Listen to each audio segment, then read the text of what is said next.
Hey, everybody, you're listening to the Total Basis podcast. I am your host, Felipe, and with me is my guest for the evening, Alex Robertson. Alex, how are you this evening? Doing pretty good, man. Glad we're able to get together for this. No, we've been trying to get something going for a while, and popped up with an idea for our topic tonight. But I'm excited to dive into it with the trade deadline that passed yesterday. So yeah, we're really excited for it, man. Yeah, looking back, we should have done fantasy football instead because that's what we did last time. I believe we did the recap of the NFL draft from a fantasy perspective, and fantasy football is right around the corner. I'm trying to get our league set up in time for the possible drafts. I know I'm running out of time. I got to meet with somebody to make sure that I'm setting up the Fantrax league correctly because I've never done fantasy football in Fantrax, and I'm a little nervous. So I know I'm asking people, okay, we're gonna ditch once again. We're ditching ESPN for Fantrax, and I know it's not the most popular thing to do, and ESPN does have like those little bells and whistles, but from a commissioner standpoint, like I am, I feel like Fantrax is the way to go. Um, and it offers more flexibility and things of that nature, especially as to what I'm trying to do here. But more will be uncovered to the rest of the league as the days go on. In the meantime, we are still in baseball mode. I know a lot of people are in football mode, fantasy football mode, and they kind of ditch their fantasy baseball stuff and focus on that. But not me, or yeah, not me. I'm still in baseball, fantasy baseball mode. I'm still trying to keep track of all my teams. And with that being said, we just went through a whole trade deadline with Major League Baseball. It's kind of a mishmash of results here. Not a lot of big names got moved, or like in years past, I feel like, but it seemed like the lack of star power was what do you call it? It was made up with just the volume of it. It's like, I know you and everybody in the chat in our fantasy baseball league were trying their darndest to keep track of all the trades. Do you feel the same way about this trade season, or maybe I'm missing the boat here? What was it? I mean, what were your thoughts overall, general terms of this trade deadline that just passed?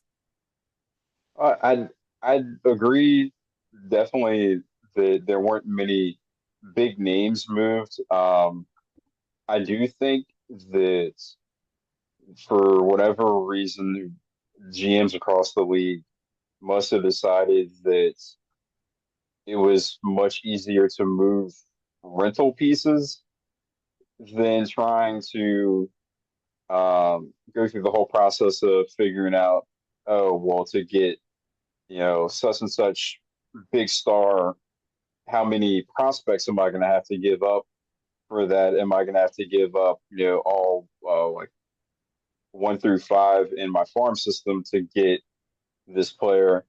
Um, Maybe that turned some GMs off from trying to either trade their star for whatever or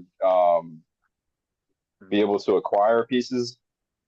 But with a couple of the trades, I was surprised with the like rentals, like the people on like an expiring contract, or maybe they have like 1 year of control left for certain trades. How many uh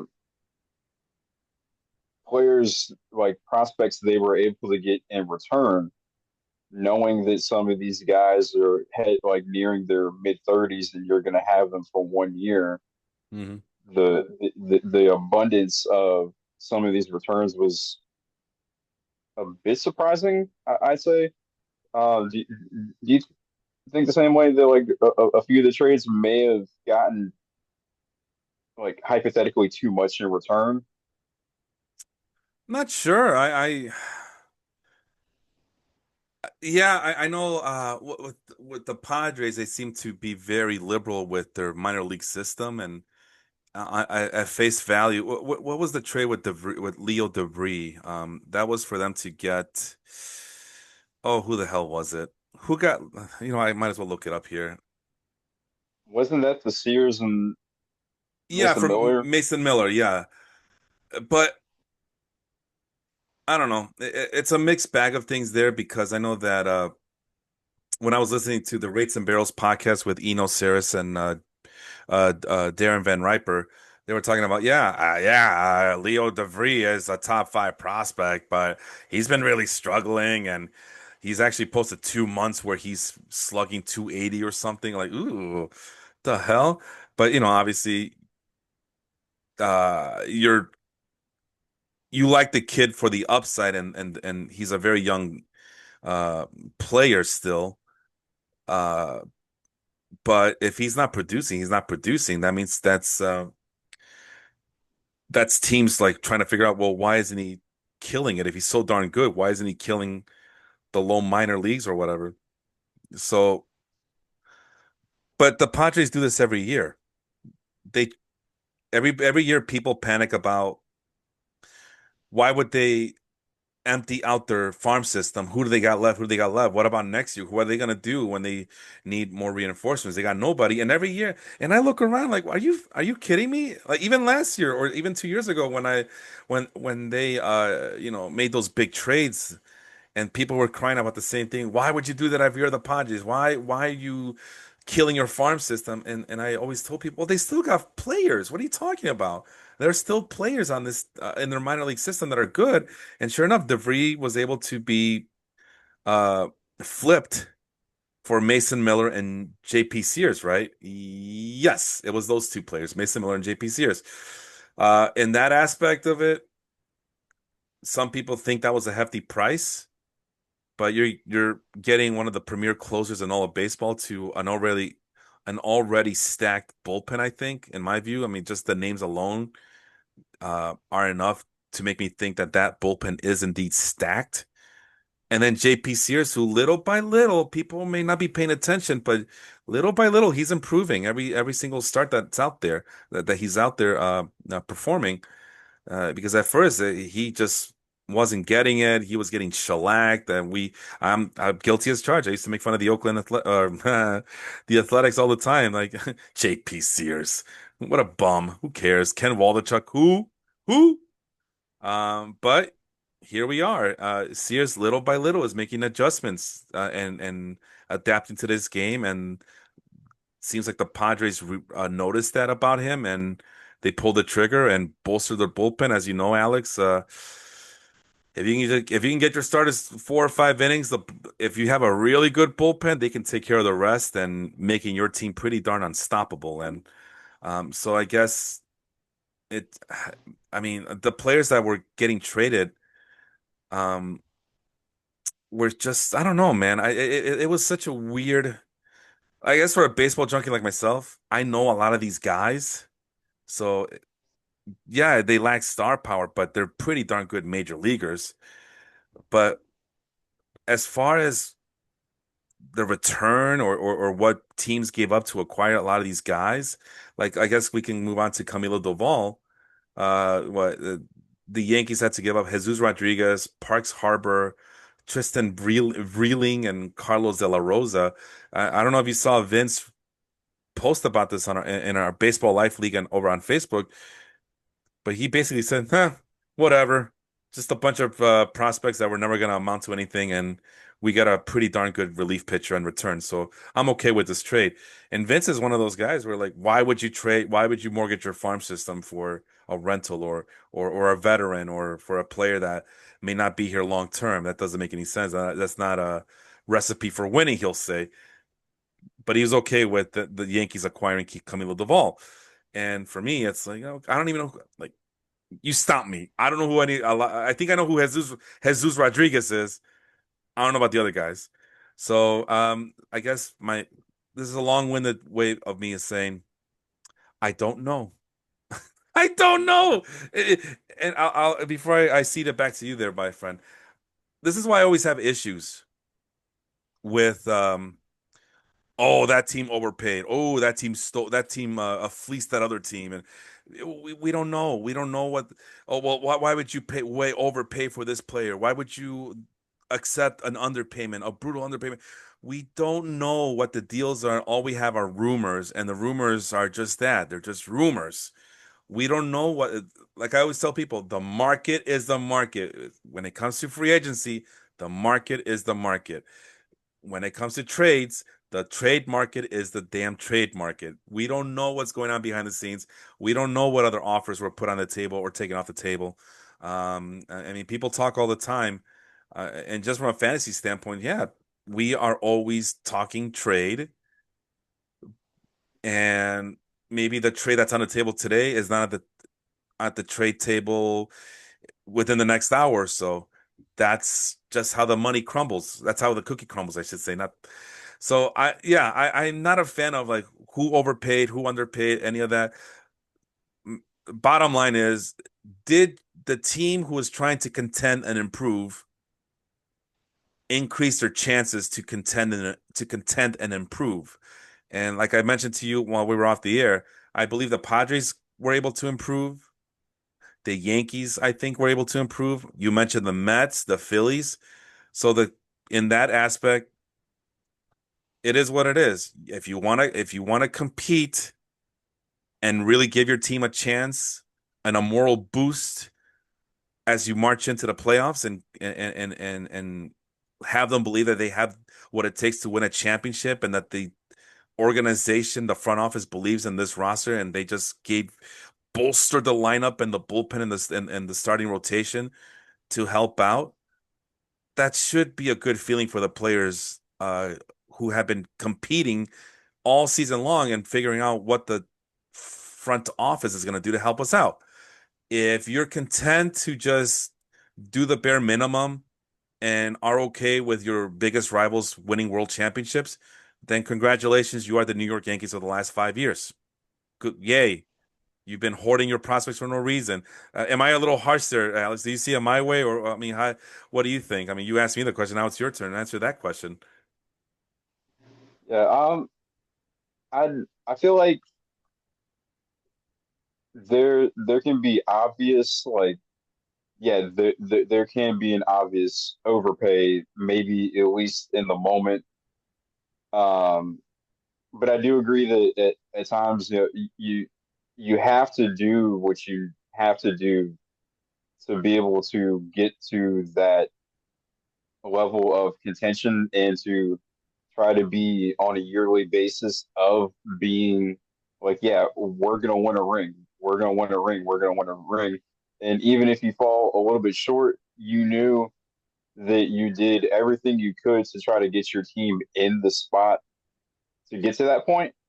Hmm. Um, but I guess sometimes I kind of question what went into the mind of a certain GM. And I guess since we just talked about the Padres, sometimes I kind of question, at least for a brief moment, with what's his name, Preller. Like, how many people did you think it was necessary to trade away to get certain people in return? And you're making like several trades with throwing in like three, four, five, six prospects.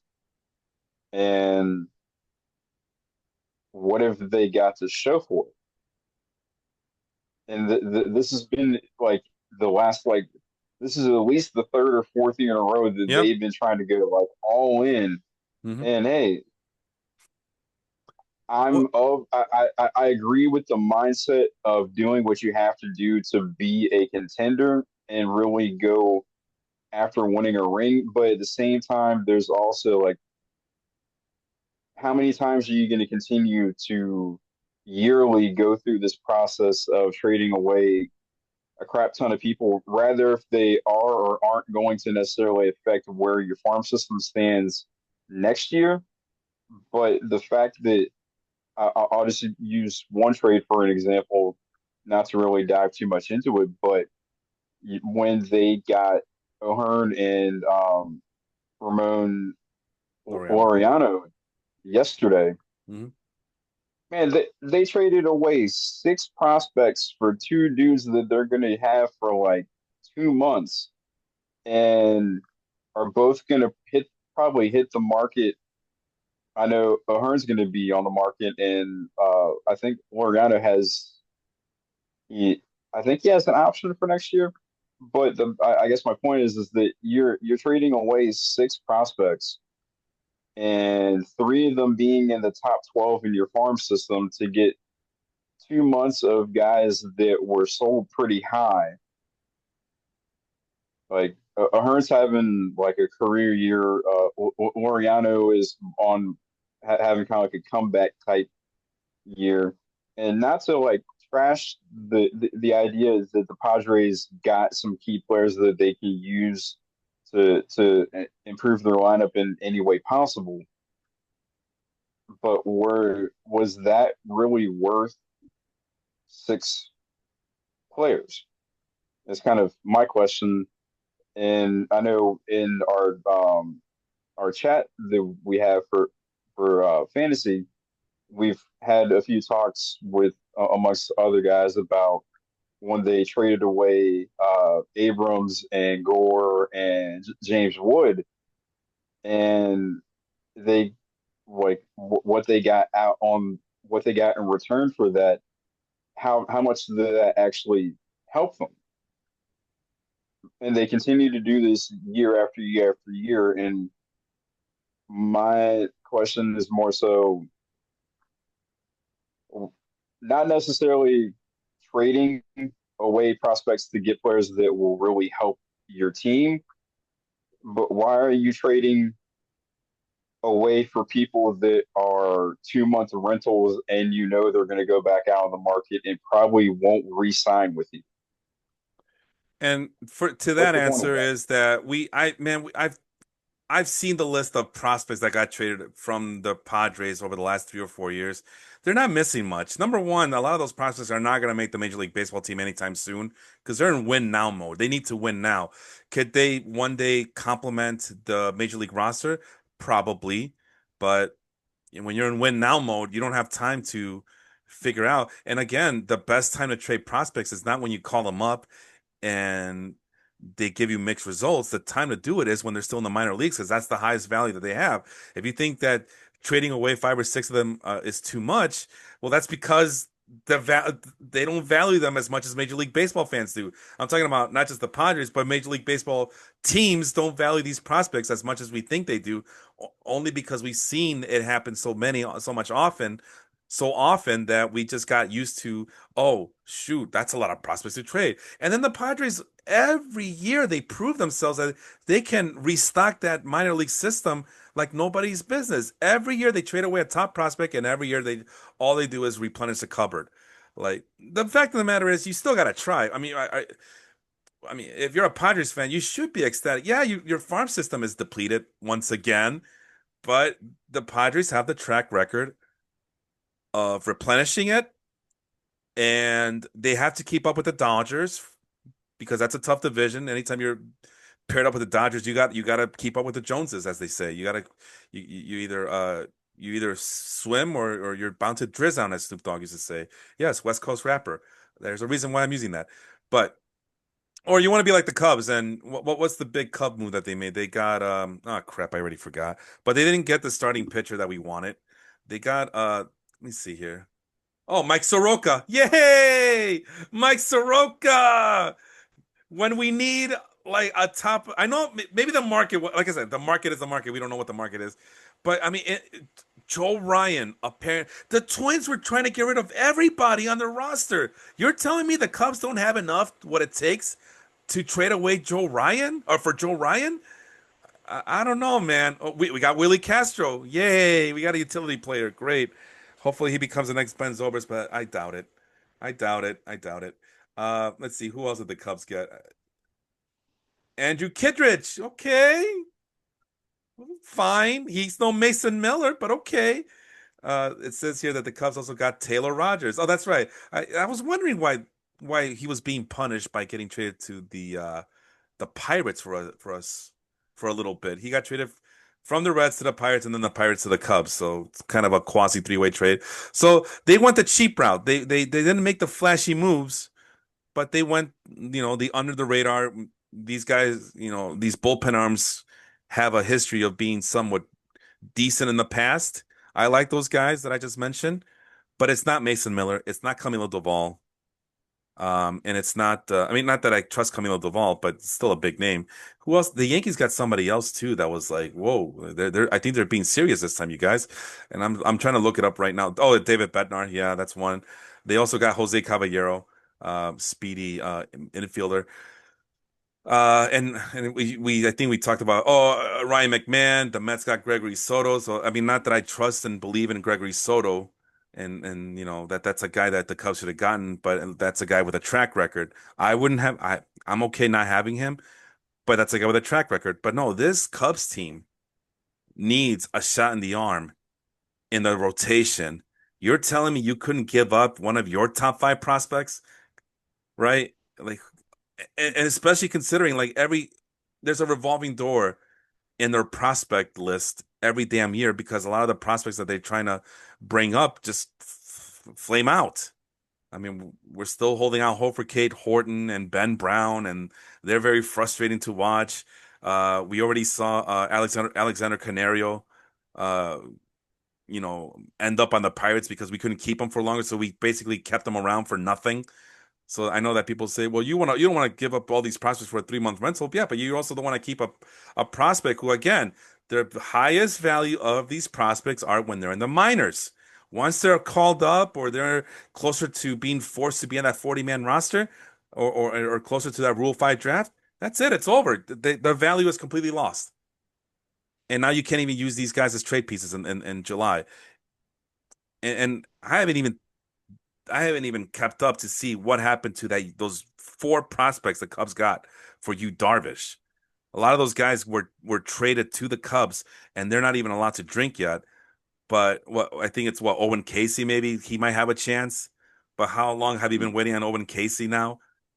Like, no, it's either you want to win now or just shut the hell up and get out of the way so these real teams can get in the way. One last thing I want to talk about before we get to the Twins. I know I want to talk to the Twins because that's a something else, man. But here it is. Here's a trade, July 25th, 2016. The Yankees traded Aroldis Chapman to the Cubs for 19-year-old shortstop Gleyber Torres, veteran bullpen arm Adam Warren, who I guess they reacquired. Yeah, they reacquired. The Yankees did that year. Number five prospect in the Cub system, Billy McKinney, and some guy named Rashad Crawford. Okay. And remember, the Cubs got fleeced. And he almost blew this game seven lead. Oh, what a bunch of idiots. Theo Epstein's gonna Theo Epstein. Oh my God. The Yankees are gonna be good forever, man. They just fleeced the Cubs. All they did was give up a 3 month rental. What have the Yankees done since then? Nothing for nobody. What does the Cubs have to show for with Aroldis Chapman being on that 2016 team? They ended up crushing that curse that they had for 108 years. They finally won a World Series championship.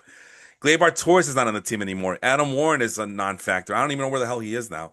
Billy McKinney is somewhere on probably like on his eighth team already, and Rashad Crawford is still in the Yankees system, but he's just he'll be lucky if he's the Terrence Gore of baseball players at this point. So just because you see a lot of names doesn't mean that these guys are number one are going to pan out, or number two are anything special, or number three are they weren't in the team in the team's long-term plans. And so that's a good example. So do you want to win a championship or you want to be like the Yankees and I can't trade away Jason Dominguez or Anthony Volpe or Oswald Peraza or Osvaldo Cabrera. You're crazy. You're crazy. I'm not trading those guys away. What do they got to show for it? Nothing. Jason Dominguez is still trying to learn how to play baseball. Anthony Volpe sucks. How many posts do we see in our baseball group where people are complaining about Anthony Volpe? Every other damn week. Why is Anthony Volpe so bad? If he does more of this, if he does more of that, maybe he should hit for more fly balls. No, he needs to hit for more ground balls. He needs to hit for more line drives. No, he needs to hit for this. It's the same result, guys. No matter what this poor kid does, it's not working. And this is the guy that Brian Cashman, decided this is the guy we want in our future, whether we're a good team or a bad team. This is going to be our shortstop of the future, and he's untouchable. And look what you got to show for it. Nothing. Nothing. Absolutely nothing except for a World Series loss. You didn't want to trade Osvaldo Cabrera and Oswald Peraza in whenever that shoot, I forgot what the year that they traded away Ken Waldichuk and JP Sears and Hayden Wesneski. They traded all their pitching prospects in the top 10, top 15. They refused to trade any other top 10, top 15 hitting prospects as they were in the middle of a championship contention window and trying to overcome an Astros team. What ended up happening? They did the bare minimum. They only traded away their pitchers. They kept all their hitters because they thought that the hitters was going to be the future. Technically, it is. The future is here, but it's not. I don't know. I just that those four players don't scare me. And meanwhile, all your biggest rivals, the Red Sox, the Dodgers, the Astros, even the Braves, if you want to go that 90s route rivalry, they're all winning championships and you're not. You're the Yankees, by the way. You can't afford to trade away prospects and you want to hoard them. And this is why I don't have a problem with what the Padres do. Because number one, they have the track record to replenish their farm system. Number two, you spent all this money on all these guys. Um, you gotta replenish that major league roster. It's gonna be expensive financially. It's gonna cost you prospects. But if you're not here to win and just put everything in, including the kitchen sink into it, then what are we here for? You know what I mean? Why are we here? Anyway, I see a list here. They only mention the good players like CJ Abrams, Mackenzie Gore, this the New York Post. I'm not sharing my screen yet, but this New York Post article, like these are all the Padres prospects that were traded. So they mentioned all the big names. Josh Naylor was traded, I guess, along with pitcher Luis Castillo. Wait, what's going on here? Castillo was just a Padre for 2 days. Josh Naylor was traded away to the Guardians. I remember that. That was traded away to the Guardians in 2020 for Mike Clevenger and Greg Allen. And Naylor was an All-Star in 2024, and Naylor got traded again. I'm sorry, man. I'm yammering on and on and on, but you struck a chord with me. I've done this before, though. I've seen and this is only giving me like the big names, but for these five big names, there's about 20 of those guys that didn't amount to anything. So what's the big deal? What's the harm? Remember, they traded away Austin Hedges at one point. Oh, how can you trade Austin Hedges? What is wrong with you? That's a good catching prospect. Why would you trade him? And what did Austin Hedges turn into? A young version of Martin Maldonado. I mean, that's not a recipe for a franchise saving catcher. And I'm sorry, I'm yammering on and on and on and on. But do you understand what I'm trying to say though, here, Alex, as to why I don't have a problem with what the Padres are doing here? Yeah, I definitely get it. You have to send away good prospects to be able to get the people that you want for your win now mode. But I think, like I said, the only issue that I see, even though the Padres continue to replenish their farm system, and that is a sign that they do good drafting and uh, they have good scouts and whatnot. But the only issue that I have with any of their trades is that they keep trading for people that are only 2 3 month rentals and they don't re-sign them. Hey man, flags fly forever, all right? That's why they do it that way. Yeah, yeah. Like I wouldn't even question any of these trades at all. Like if they were able to have like keep like Juan Soto after that season or whatever. Yeah, I wouldn't even bat an eye at the idea that they traded away all those players. And who knows? Maybe like guys like Gore and Abrams and Wood might not have been as good if they had stayed with the Padres. Who knows? That's like a hindsight being 2020. But you know, at the same time, it's just like kind of like that was the one, at least the one trade that they've made that I still see as how are you going to give up all of those players? And most of those guys are coming into their own in some kind of way. I mean, James Wood is going to be a monster for years, regardless of if he stays with the Nationals or goes elsewhere. But you weren't able to win a ring, and you weren't able to retain Soto. So that's the only reason why I even question some of the like um, mindset behind some of these trades. And like I said, I definitely get the whole win now mode, and you got to be all in, and you got to give up assets and things like that.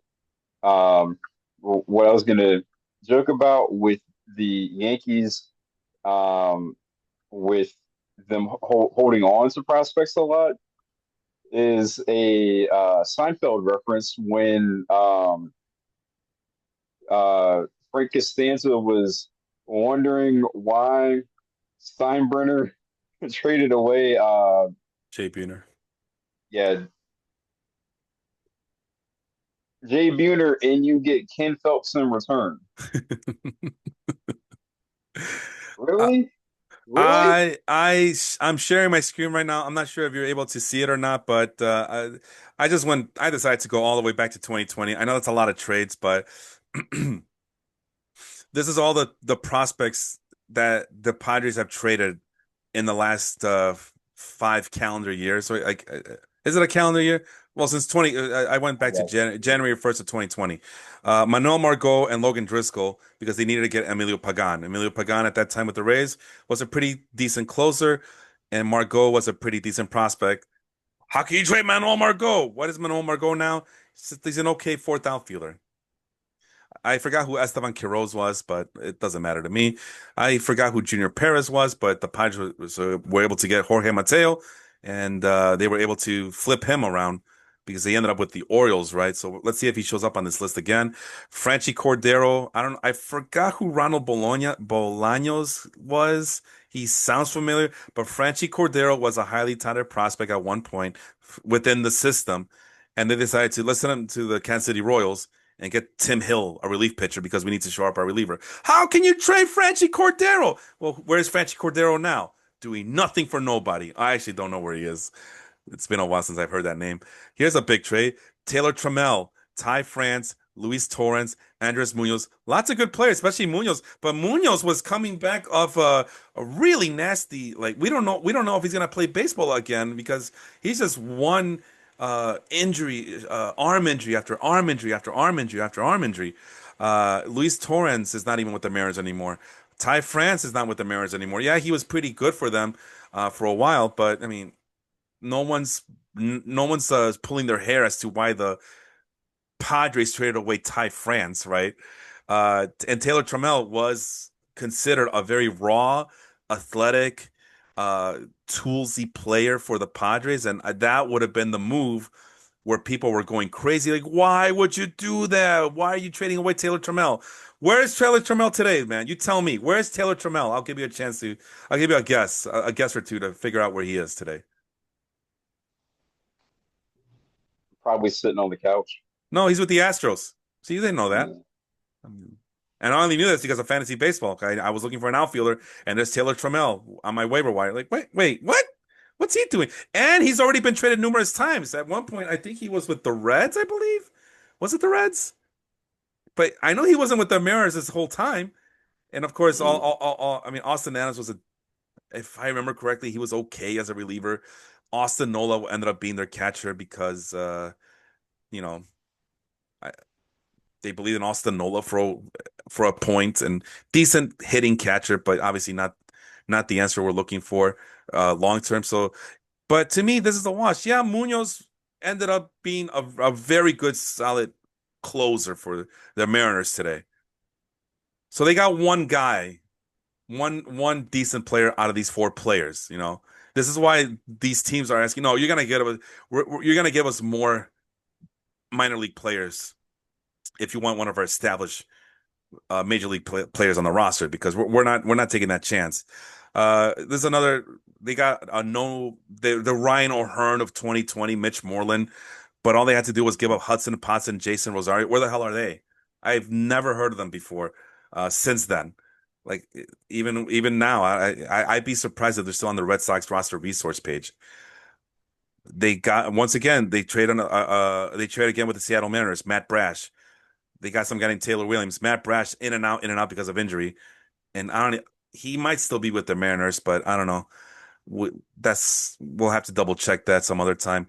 They got Edward Olivares. The Kansas City Royals acquired Edward Olivares because the Padres wanted to get Trevor Rosenthal to shore up their bullpen. It's because why? It's August, and we need to actually. Would it be this way? Which way is it going? Oh, well, I'm confused. Well, anyway, it's the waiver wire trade deadline is coming up soon, and we need to shore up that bullpen. But how can you trade Edward Olivares? Right now, Edward Olivares, he'll be lucky if he's a fifth outfielder at this point. Here's the trade that the New York Post was talking about: Josh Naylor, Cal Quantrill, who has done nothing for nobody. And this is around the time where the Cleveland Guardians are like making all these trades with the San Diego Padres because they love their farm system. There's Austin Hedges. What are you doing? What are you doing? Not Austin Hedges. Are you crazy? Austin Hedges? Where's Austin Hedges now? I don't remember him being on a major league roster this year. I might be. I'm pretty confident that I might be wrong, but I think I would have noticed Austin Hedges somewhere along the line in all the research I do for fantasy baseball. Like, tell me I'm wrong so far. I mean, Josh Taylor might have been the only one, but the Guardians didn't keep him, and he just got traded two more times since last year. Once for the well, was Diamondbacks and now with the Mariners. yeah, was he traded to the Diamondbacks? I forgot, or was he a free agent? No, Yeah, he got traded, right? I believe he got traded. I can't remember for who. And why did they do this? Because they need to get Matt Waldron, another established outfield bench, and Mike Clevenger, who was pretty damn good at that time, right? Cal Quantrill, I mean, his claim to fame was that his dad used to pitch Paul. His dad used to pitch in the majors back in the 90s. Joey Cantillo is still an up and down prospect for the Guardians. Where's Owen Miller? Doing nothing for nobody. And Josh Naylor's not even on the team. And probably Josh Naylor might have been the afterthought. I don't remember if he was a highly touted prospect. I definitely remember Austin Hedges being, and Cal Quantrill being like guys that you need to get. I'm sorry that you need to look out for the Padres farm system. Uh, Yu Darvish gets traded in December, right during the winter meetings or somewhere along in the winter during the winter meetings. After the winter meetings, I guess. I don't remember. Timeline's off. This but definitely close to New Year's Eve of 2020, going into 2021. Zach Davies, Zach Davies was the only established major leaguer. Reginald Preciado, Jason Santana, Owen Casey, Ismael Mena. And I think I mentioned, I think Owen Casey might be the one that flourishes, but all these guys were just were not even allowed to drink alcohol. And Yu Darvish is still on the team. And Victor Caratini is still a damn good backup catcher. And the Cubs are trying to figure out which one of these four young guys is going to make it out. I think Santana was doing pretty good. I'll have to double check, but I, you know, all right, let's just double check right now because I'm doing a lot of guesswork and that ain't right. But I know that Casey for sure is on the cusp. So let's double check that. And I think we'll end in 2020. But I think you get my point, right, as to why the Padres do what they do. It doesn't matter to them. This is just volume. It's nothing. It's not hurting them or helping them in the future. It's not hurting them by trading them by giving up on their future because they're getting what they need. I mean, Yu Darvish is still on the team.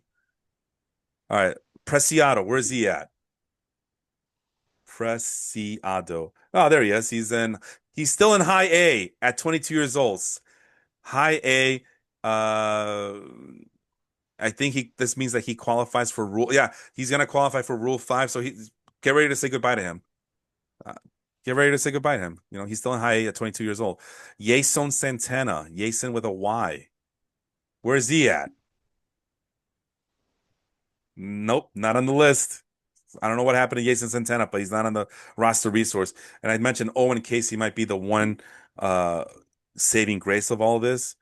Yep, but he's not even in the top 100 in Fangraphs. He's top 10 within the major league roster, the Cubs farm system, but it's currently at AAA Iowa, 23 years old. So this might be the one saving grace of this trade for volume as opposed to quality. And then Ismail Mena, who I haven't heard about him since he the trade happened, and he is currently with he's in rookie ball, 22 years old, rookie ball, and he qualifies for Rule 5 this year. So basically, that trade was Yu Darvish for Owen Casey. Mm, But what are the man. Padres doing? What are they doing? Why are they trading all these guys?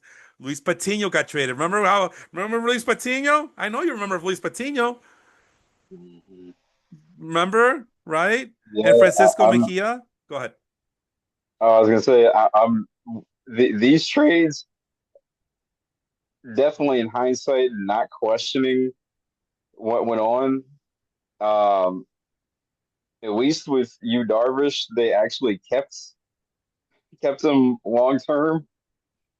Although the few trades that I've been questioning recently is where it's the ones where they let guys walk in the offseason, and I'm like, okay, I understand that you have like a plethora of prospects and everything, but some of the people they've traded for and are like really, really good and could be a part of some long-term plans, and they aren't keeping them. Bro, they're not So even that long-term plans on their own team on the new teams they get traded to, man. I mean, Josh Nani just got traded 2 times. Here's another one. Luis mm, Patino, a fireballer from the Rays. He did mm. not live up to potential. Francisco Mejia can't miss catching prospect with all the hitting tools. Where's he at? He can't hit, he can't catch. And I don't know who these other two bums here are. They got a good season out of Blake Snell. I think he might have won Cy Young. If I did he win Cy Young in 2021? Was it 21 or 22? I think 21 was that Corbin Burns that won the Cy Young in 21? Don't I could be wrong. remember. Don't remember. Here's another trade. This one might hurt a little bit. Andy Rodriguez. I don't know. Well, see, this is a three-way trade, so I don't know who got who. But Joe Musgrove went to the Padres. But I can't tell from this list as to which of these players belong to the Padres and which belong to the Mets. But obviously, the Mm. Padres are the big winners here because David Bednar, yeah, he's a good closer, but what is he? What did he? What team achievement did he create with the Pirates? Nothing. And now he's a Yankee player. Andy Rodriguez is a failed prospect, a catching prospect. Um, and Joey Lucchesi sucks. Why would you trade Joey Lucchesi? Because you got Joe Musgrove. Yes, Musgrove is hurt, but there's a guy that I think he might have signed long term, right? Yeah, if I remember correctly, Let's find out. This is ridiculous. But the point is, like, yeah, he signed long term. yeah, he's Or still with them. yeah, 20 million. Mm. Oh yeah, duh, it's right in front of me, right here. Joe Musgrove signed a 5-year, $100 million contract that is running through 2027, and he becomes an unrestricted free agent in 2028 when he's 35 years old. So they're one guy that they sign, and it's the guy that they really like. So as you can see, though, these are just names to the Padres. They got Adam Frazier. We just talked about him off the show. Like Adam Frazier got traded again. And who did the Pirates get? Nobody, a bunch of nobodies. But if we were to be like these fans who are just overreact to every single Padres prospect that gets traded, oh, how can you trade Jack Suwinski? Are you crazy? The Tucupita Marcano. I can't say his name right. I can't spell his name right, but that's a guy that exists, right? Why would you trade him? What's wrong with you? Uh, Next up with the Nationals in 2021, Mason Thompson and Jordy Barley. I don't even remember these guys, bro. But the Padres were able to acquire a still decent Daniel Hudson at that point, I guess. Ooh, Anderson Spinoza. I remember him. I remember him. That guy was just littered with arm injuries and never amounted to anything. And they were able to still flip him for a fourth outfielder and Jake Marisnick, who was actually doing pretty well with the Cubs as a platoon player at that point. And then they flip Adam Frazier again for these two guys, and they didn't amount to anything. Jorge Alfaro was actually acquired. Oh, that's right. They did acquire him for nothing. I don't know what future considerations means. Let's quickly. River Ryan.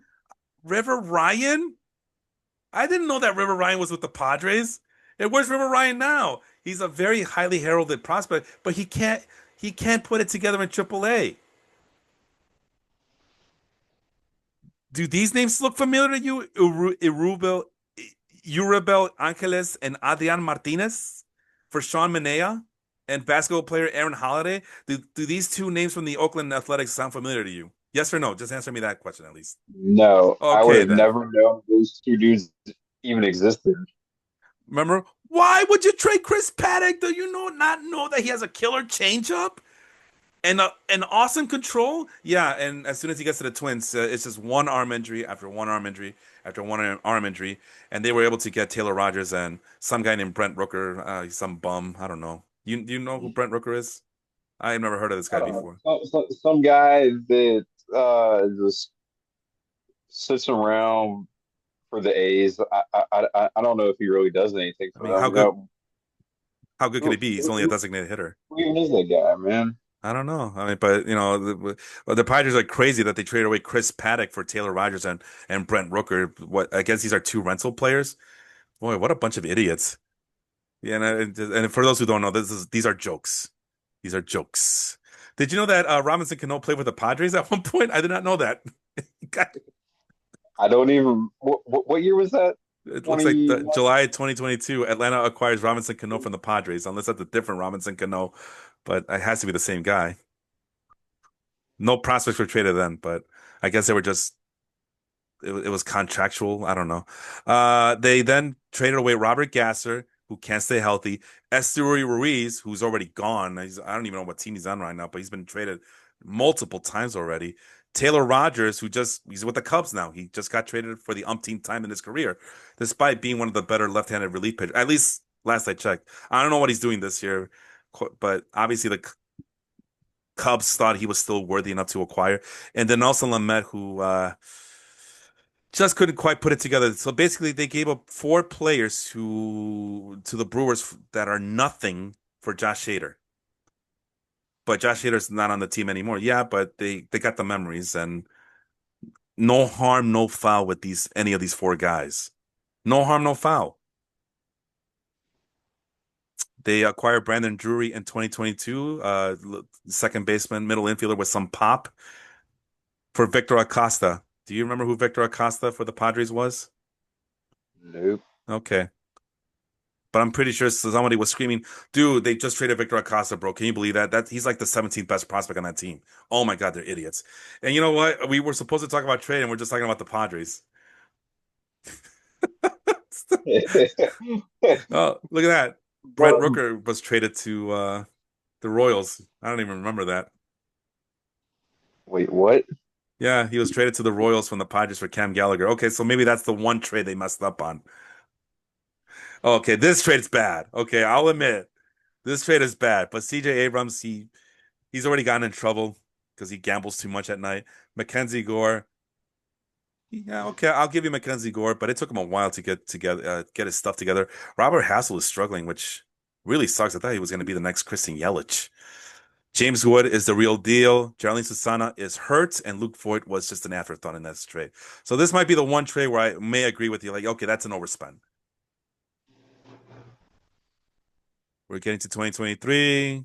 Do you know any of these guys on the that the Pirates gave up for to get rid of G-Man Choi and Rich Hill? Do you recognize any of these guys that the Pirates acquired in that trade? Not really off the top of my head. Yeah, maybe But Alfonso. yeah, Oh, Alfonso Rivas. I know who that guy is. He used to play for the Cubs. Go ahead. I was saying, yeah. So most of these trades look like they. I mean, it it looks like either these names weren't that far up in the farm system, or they were overvalued as a prospect, like we talked about.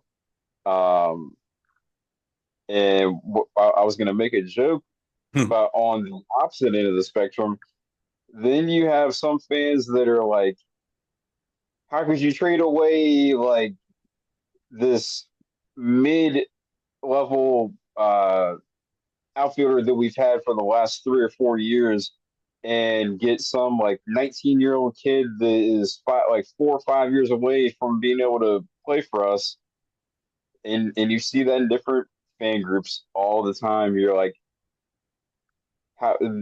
okay, I get that you like the player, but stop being so emotional about trades.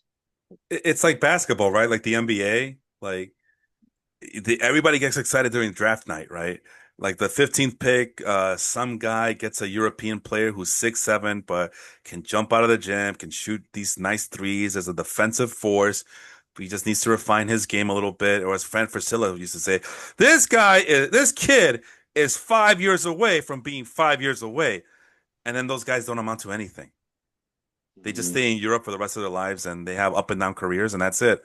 Here's another trade for you. March of 2024. Padres acquired Dylan Cease. Oh no, man! How many prospects that they had to give up to get Dylan Cease? No, I don't. Bunch of bumps as far as I'm concerned. These are bumps. Jairo Iriarty is not that good. Steven Wilson. Every time I see him, he gets flummox when he gets the call from the bullpen. I don't even know who Samuel Zavala is, and Drew Thorpe is just a whatever player. I think, in my view, I'm not losing sleep because of this. You're talking about all-star Steven Wilson. Oh, is that the same guy?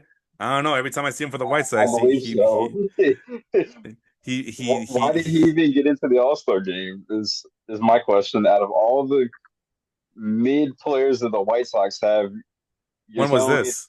the best mid for for this year? Like, What? yeah, didn't he get named as their player for the All-Star game? Or am I, I? I thought I thought Shane Smith was the our representative for the White Sox. Oh, it must have been some article that I had read about who was projected Oh, to go. oh, That here he must be is. what it is. But Here he is. Steven Wilson. Let's see what has he done lately. Let's look at the stats really quick. Steve Wilson, 3.09 ERA, 35 innings pitched, only an 8.49 walk per nine. Where's the strikeouts, bro? Let's look at the counting stats. Steven Wilson, one save, 33 strikeouts against 35 innings, and kind of like less than a that's not even a 2-to-1 strikeout to walk ratio. So no, if that's our all-star, then that's how screwed we are as a baseball team here. But hey, the White Sox have been doing pretty well lately. So I kept telling you guys, hey, just wait until June, July, August, and this team is gonna start, doing better than what they've shown. And sure enough, now they can't be stopped. So and a lot of it started with Colson Montgomery finally getting called up. And every time I look at my Facebook feed, he's just been hitting home runs. And Kyle Teal is starting to figure things out slowly but surely. Uh, so no, this is a nice little team here. It's a little team that could, right? Let's keep. We're almost done. I think we're at 2024. Oh, there's another one. The Padres acquired Luis Arias. Who do they have to give up? Bunch of no names. I don't know these guys. And you're talking about me who goes out of his way to look at prospects because, I want to get the edge in fantasy, right? So, but for the sake of argument, let's check out the Marlins system. Let's see where's Dylan Head. That name sounds familiar. Does that name sound familiar to you? Mhm.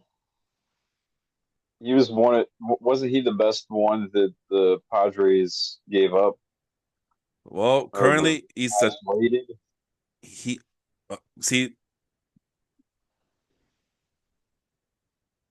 well, right now he's not even in the top 100 on the Fangraphs list, and he has dropped from the fifth best prospect on Fangraphs page to number 33, and currently a 21-year-old in low A Jupiter, Dylan Head.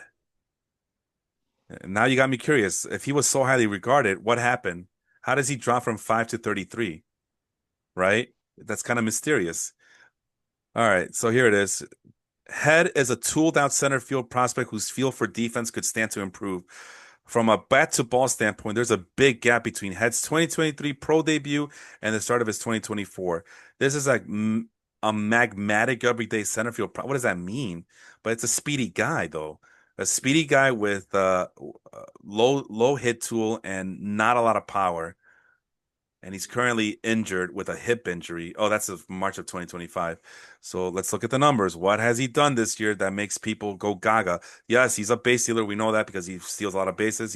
He got that big fast speed grade, but skill wise, there's nothing there. I mean, these are very low on base percentages. 317, 380, 286, 327, batting 224 in an ISO power this year of 0.097, which means that he's a punch and Judy hitter with no punch and Judy skill set to make him stand out. Dylan Head. Now he's 37th overall, according to his Fangraphs page, or at least he was at the beginning of the season. That must be what it is, beginning of the season, and maybe currently he's number 33. Although maybe Roster Resource still ranks prospects like they used to when they were a standalone website.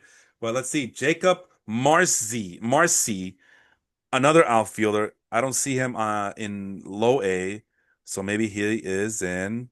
Oh, he's in the majors! Yay! 24-year-old major league hitter. He just got called up after the trade deadline. It looks like. I don't know if the oh, because Jesus Sanchez is not on the team anymore.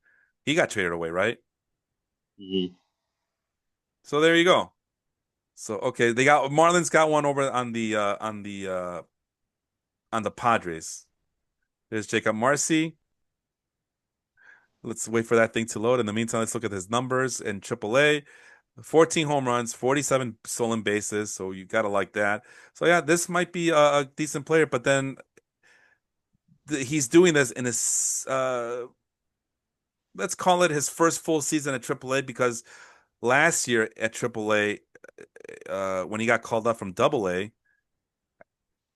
he didn't do so well. It's in terms of the slugging numbers. Yeah, 0.088 isolated power, 0.363 slugging percentage. But again, that's just a small cup of coffee in AAA, but AA wasn't any better. He was hitting $1.88 batting average. ISO power was at 116 and a 303 slugging percentage, but at least he steals a lot of bases. But he's not a complete player in my book. He's a specialty player. Did that thing set up yet? Purely from an eyeball scouting standpoint, Marcy looks like he'll peak as a fourth outfielder. Oh. Yep.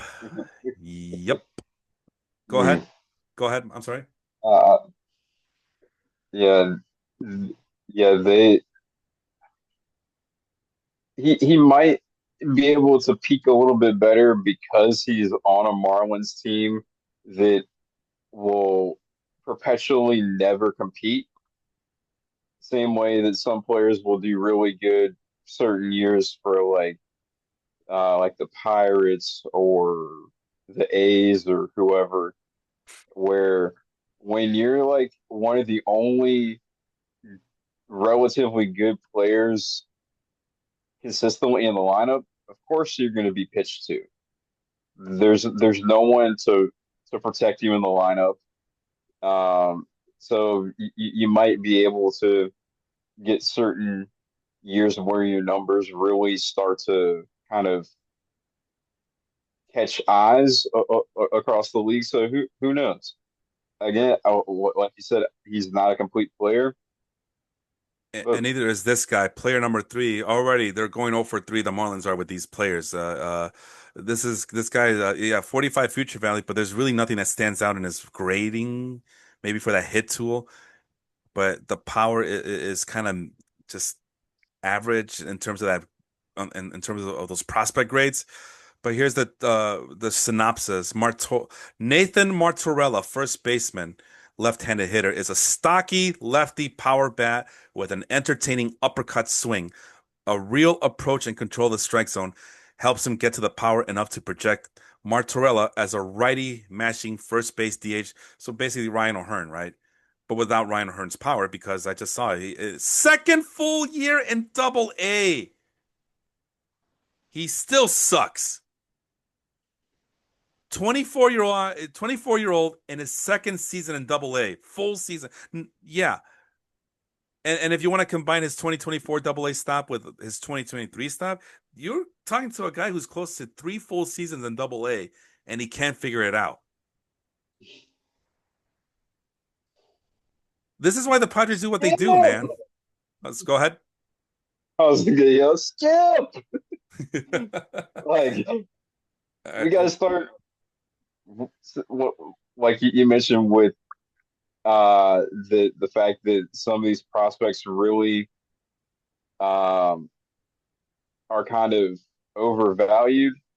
Yeah, I guess with certain trades, we definitely got to question um what the team that traded them away had initially saw in them yeah, to think that they were somewhat special.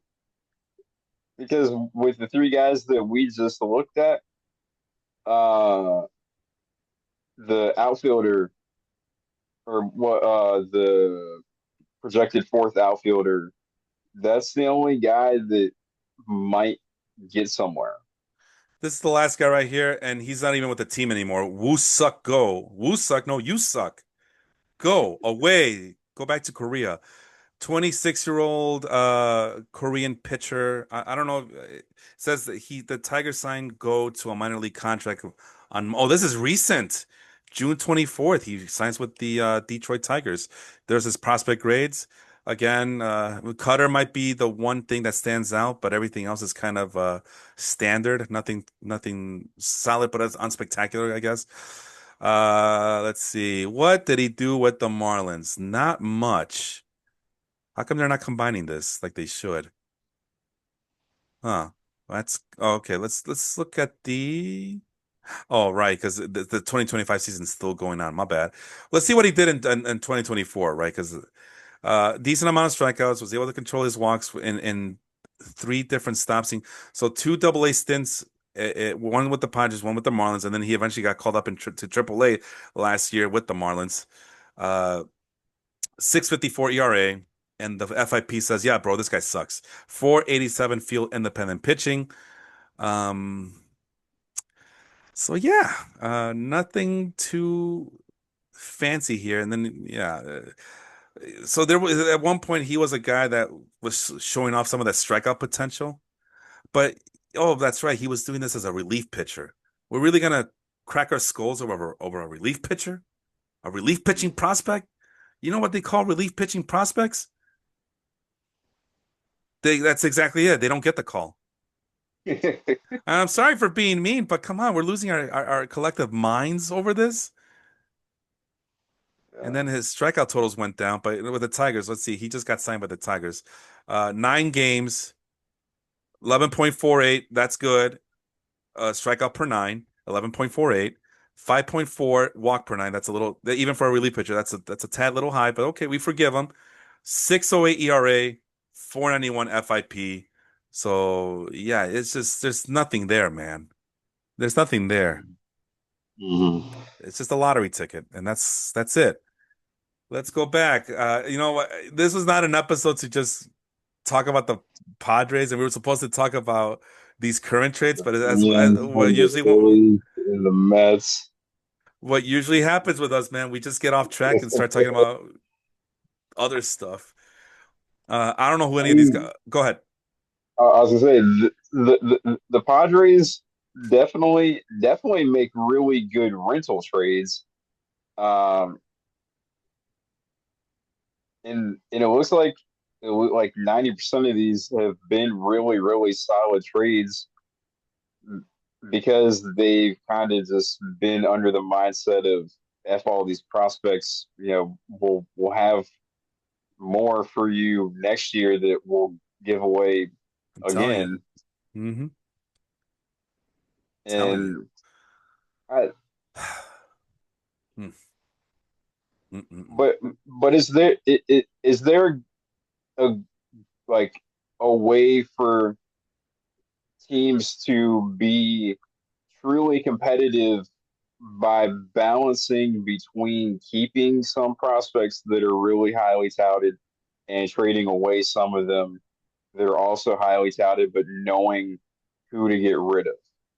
My rule of thumb is Is- these teams know because a lot of these like your Orioles, right? Your Orioles, they have Mhm. we thought maybe last year they would be the epitome of that. And then what happened this year? I know injuries took a toll, but they did the one cardinal sin that always that teams don't that seem they seem to take for granted.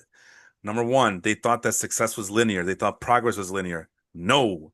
Ask the White Sox. They had a super stud young team at one point, and they were the future of Major League Baseball. And now look at them. They had to restart all over again because the last core of players, Yoan Moncada, Eloy Jimenez, Luis Robert, they all fizzled out. Dylan Cease got traded,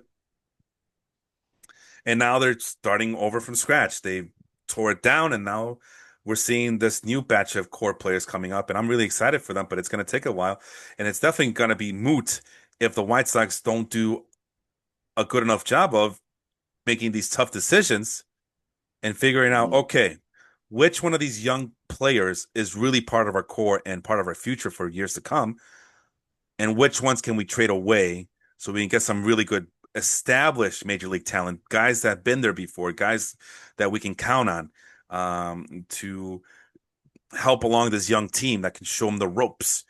And that's something that the Orioles didn't do.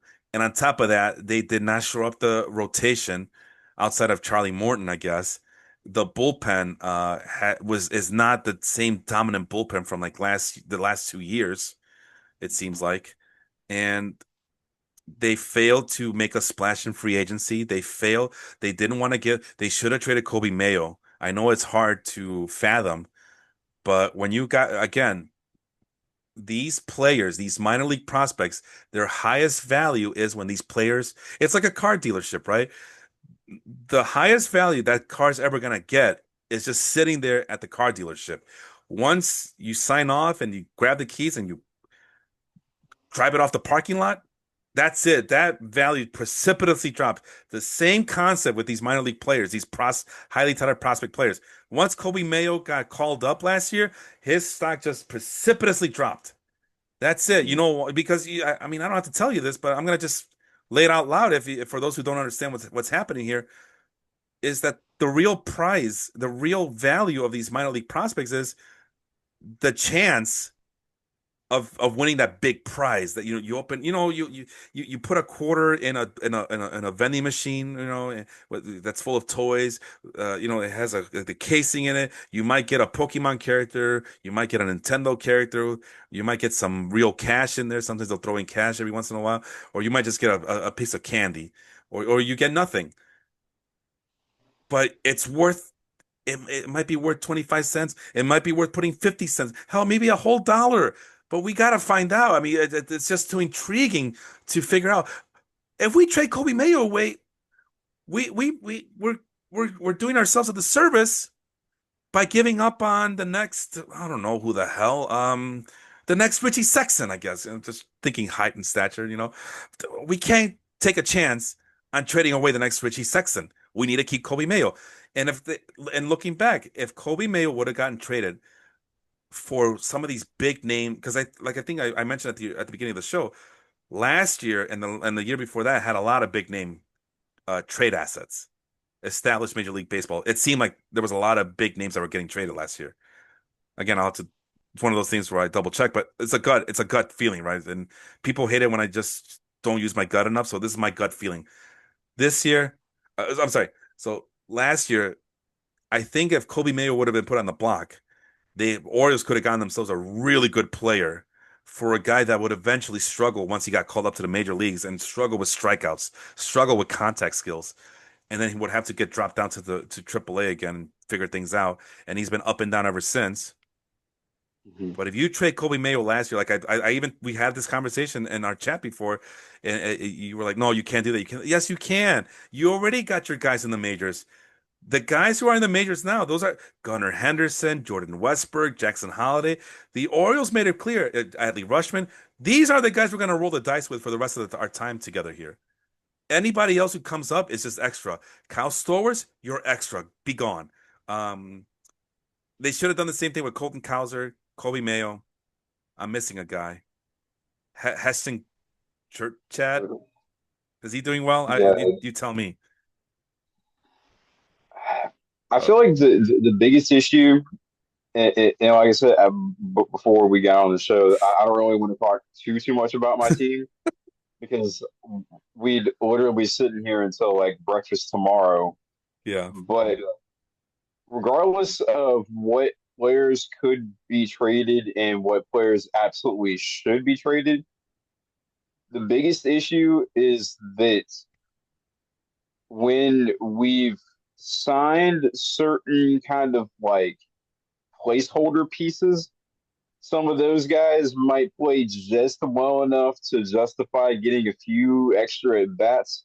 So that's why for like 3 years, Stowers was like up and down in the minors, even though he was actually relatively productive in the majors. Uh, um, Kerstead, kind of the same thing. His average wasn't too high, but his power production in what at bats he was getting was has been pretty good. He's been up and down. Mayo, who recently has started to figure it out, Hmm. has been up and down and not getting as many at bats in the lineup because, well, we had one thing we had to showcase O'Hearn for the Padres to take him. Hmm. Uh, but even other, like we've we held on to like Ryan McKenna for a while as a extra like outfielder mainly for defense. I don't know why we picked up what's his name Slater last year. That's one thing that's one guy at last year's deadline that I really did not understand why we picked him up. But sure, like we probably should have traded more than just Stowers and Norby to the Marlins. Um, but I think we were trying to go after finding a spot for these players to be able to be a part of the core, but we've struggled to pick the spot in the lineup for them because of these other like mid-level players that kind of play good enough, just long enough where it's like, okay, we're gonna trust that bat for right now instead of doing too much elsewhere. And I think that's been a problem because I mean I'm not gonna lie, it anybody who is a highly touted prospect and regardless of how well you're doing at the majors, if you're being told that you're like kind of like a part of the future of some team and you're not getting all of the at bats and you're kind of just, like a 2, 3 day a week player, that messes with your confidence, that messes with your mental. And yeah, I mean, I'm sure we probably could have gotten a really an absolutely huge name at the deadline.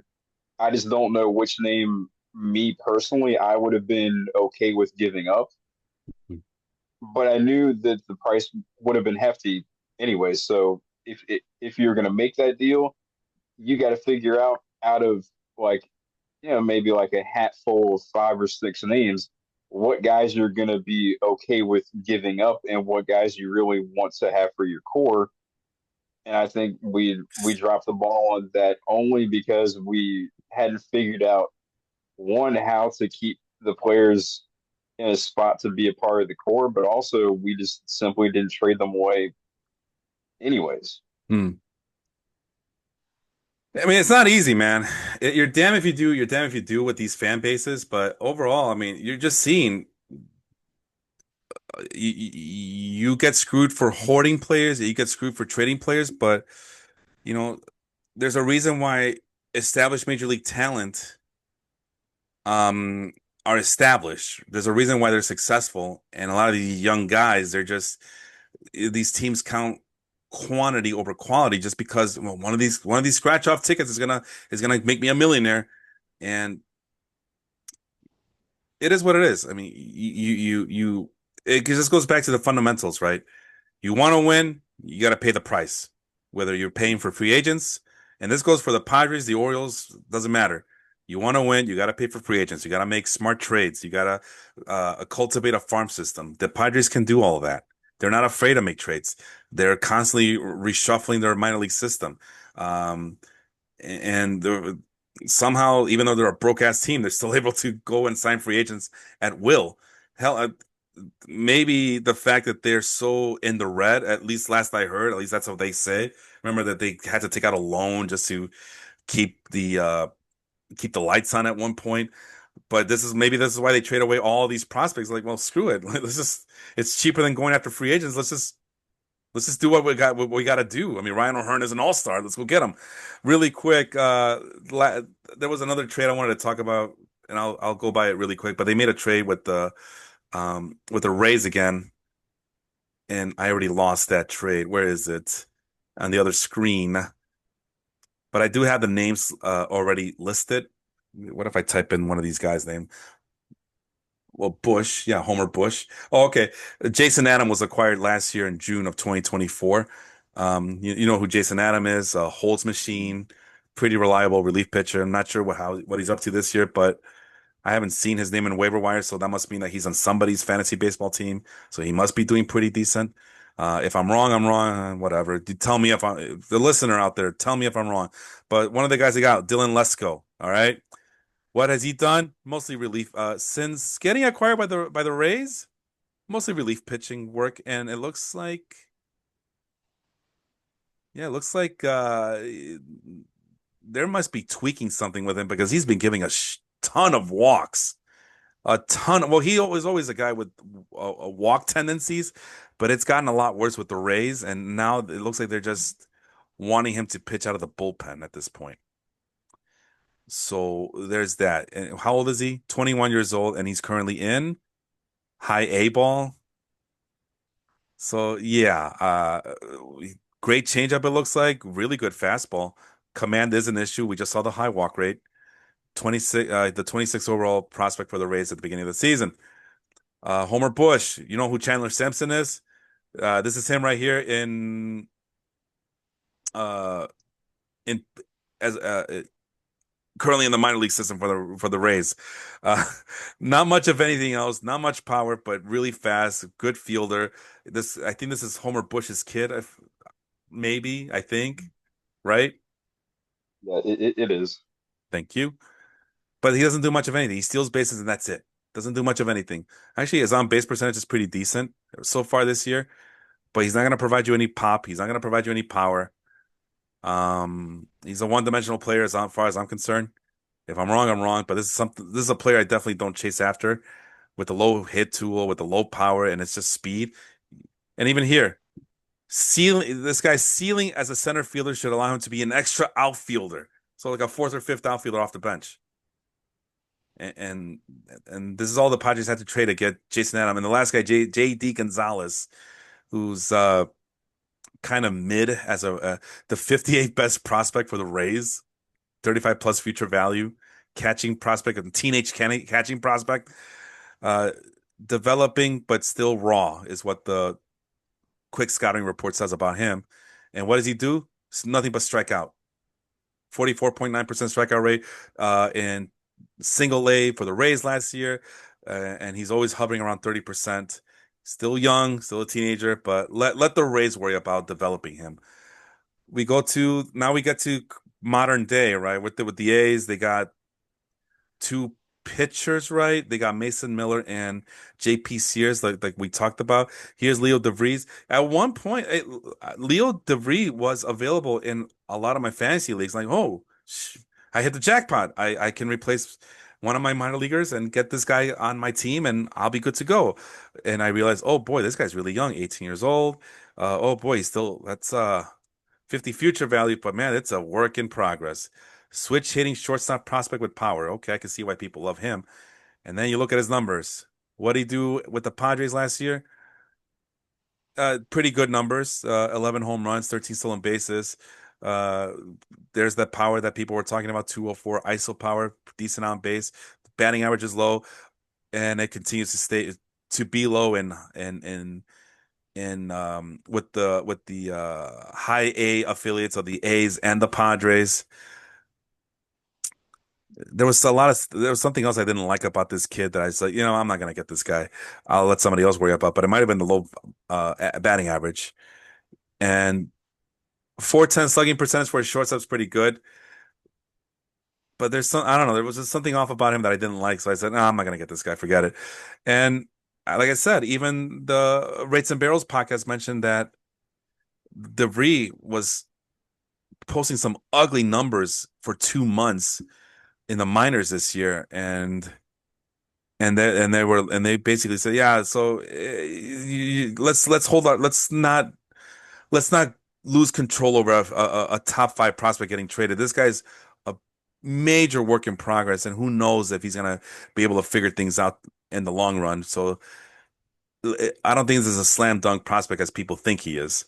It remains to be seen. We'll see what the Athletics baseball team can do to develop him. But as of right now, let's calm down. All right. Let's just calm down a little bit. Mason Miller and JP Sears, last I checked, those are established pitchers in the majors, and we're still waiting on Leo DeVry. All right. The other guys, Braden Nett, as we now are getting into the weeds here. I guess we're only going to talk about the Padres tonight, Alex.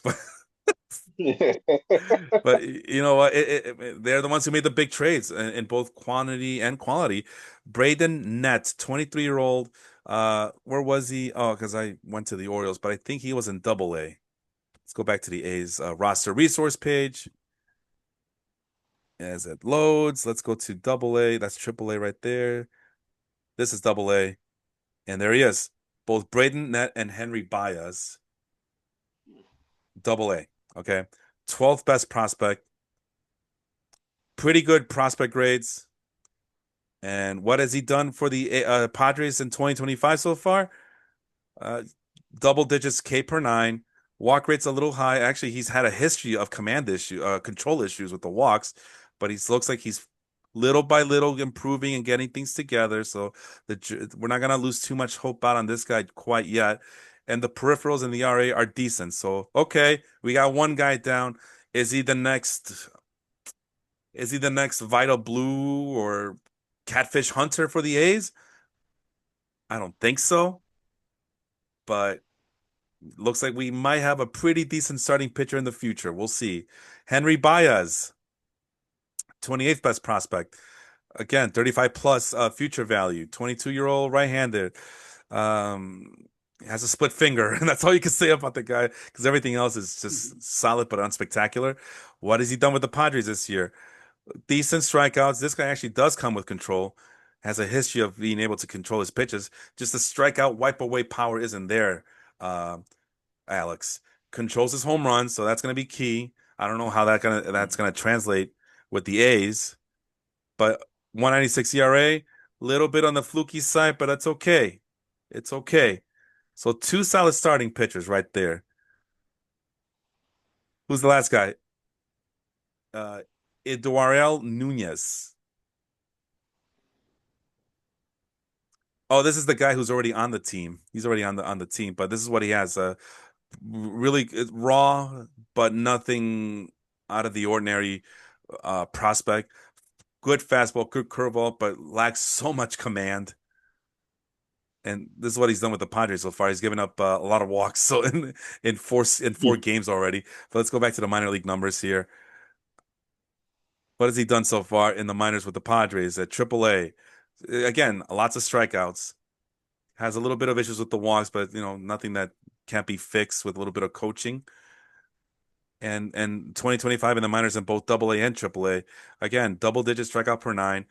Little bit of control issue, but that's okay. 4.37. You'll die. You'll live and die with a relief pitcher, and very low ERA and peripherals. So in this instance, the A's did their homework, and they got a bunch of promising guys Mhm. that can help them in the near future because Double A isn't that far off, and Eduardo Neil Nunez is already on the bullpen right now. He's struggling, but but that just goes to show you, even with the guy who's posting good minor league numbers, he's gonna get. There's a good chance he might get lit up. If he has a weakness in the minors, it's gonna get exposed in the majors, as you can see from that 7.71 walk per nine in the majors and only 4 games of relief.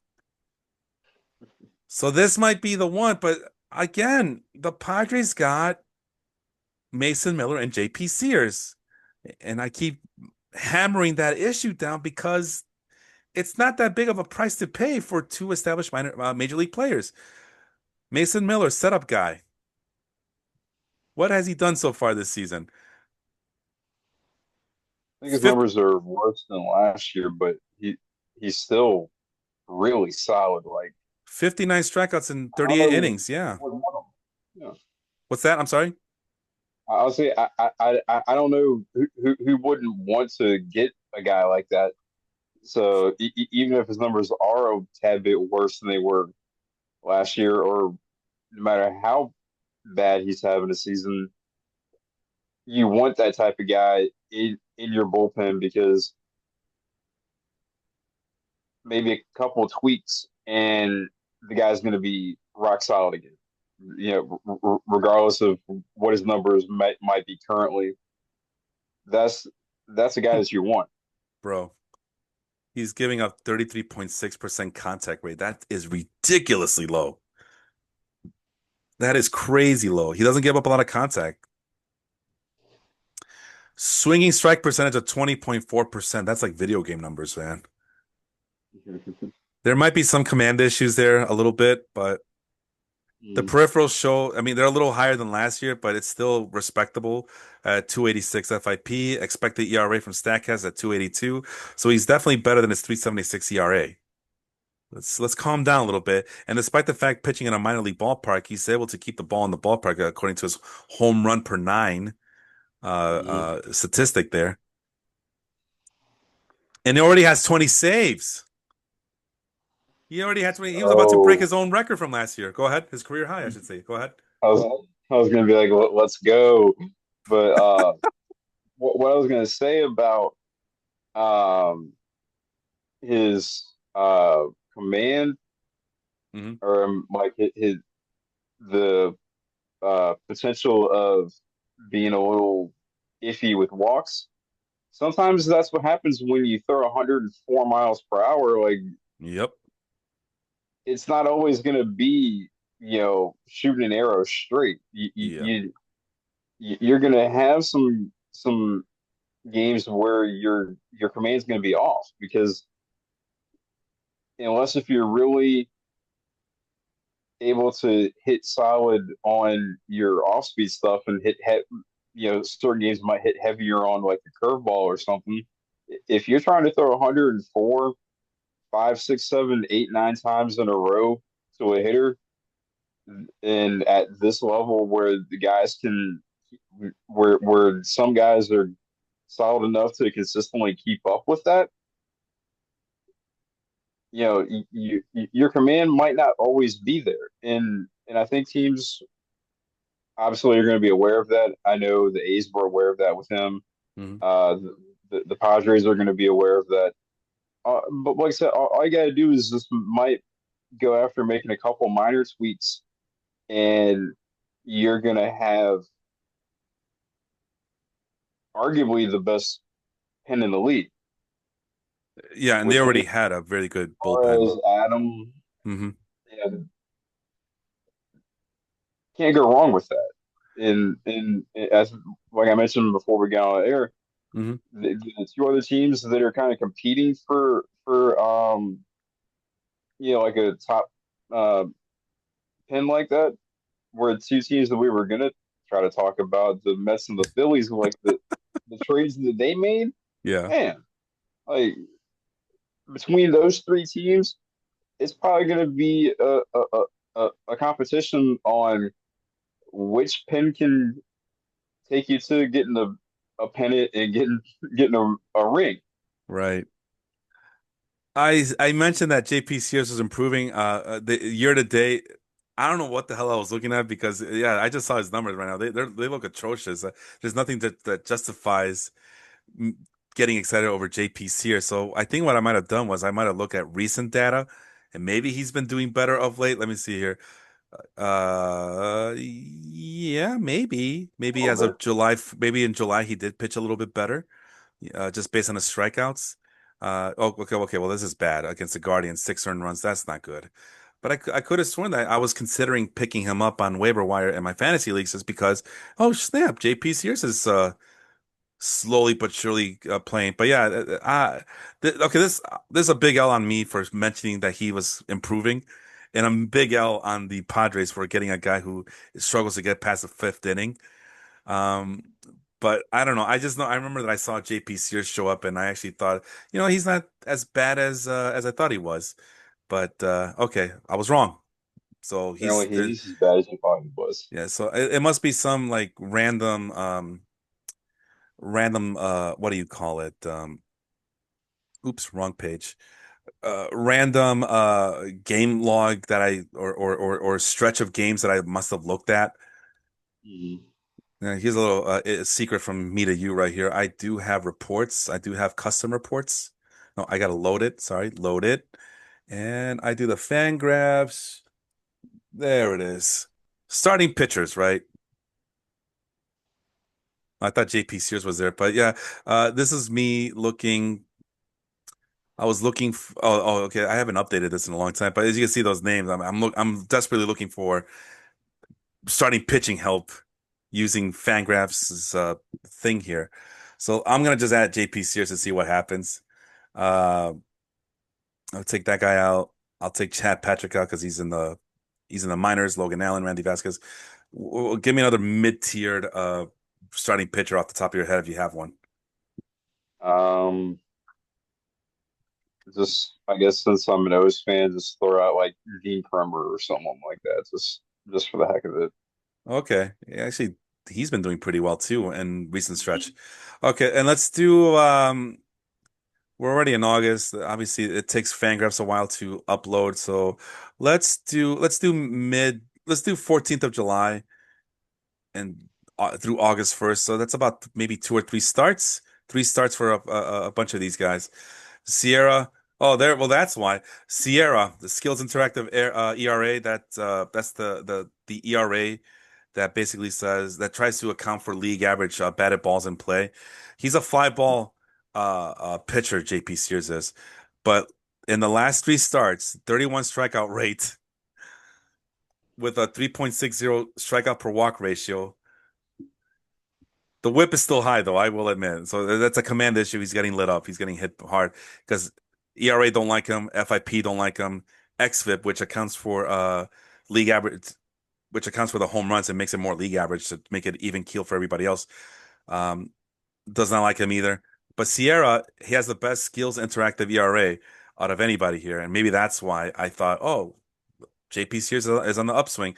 But also, he's also forcing more swings overall, both outside the strike zone and just overall in general, because his year-to-date numbers show a guy who struggles to make hitters swing at pitches that he wants hitters to swing at. The last three games, he's increased that swing rate, and the contact rate has also been down. Uh, Contact against JP Sears has also been decreasing compared to his year-to-date. And even the swinging strike, I think so far swinging strike rate year to date in 2025 is it about eight something, which is really putrid. It's in the double digits as of July 14th.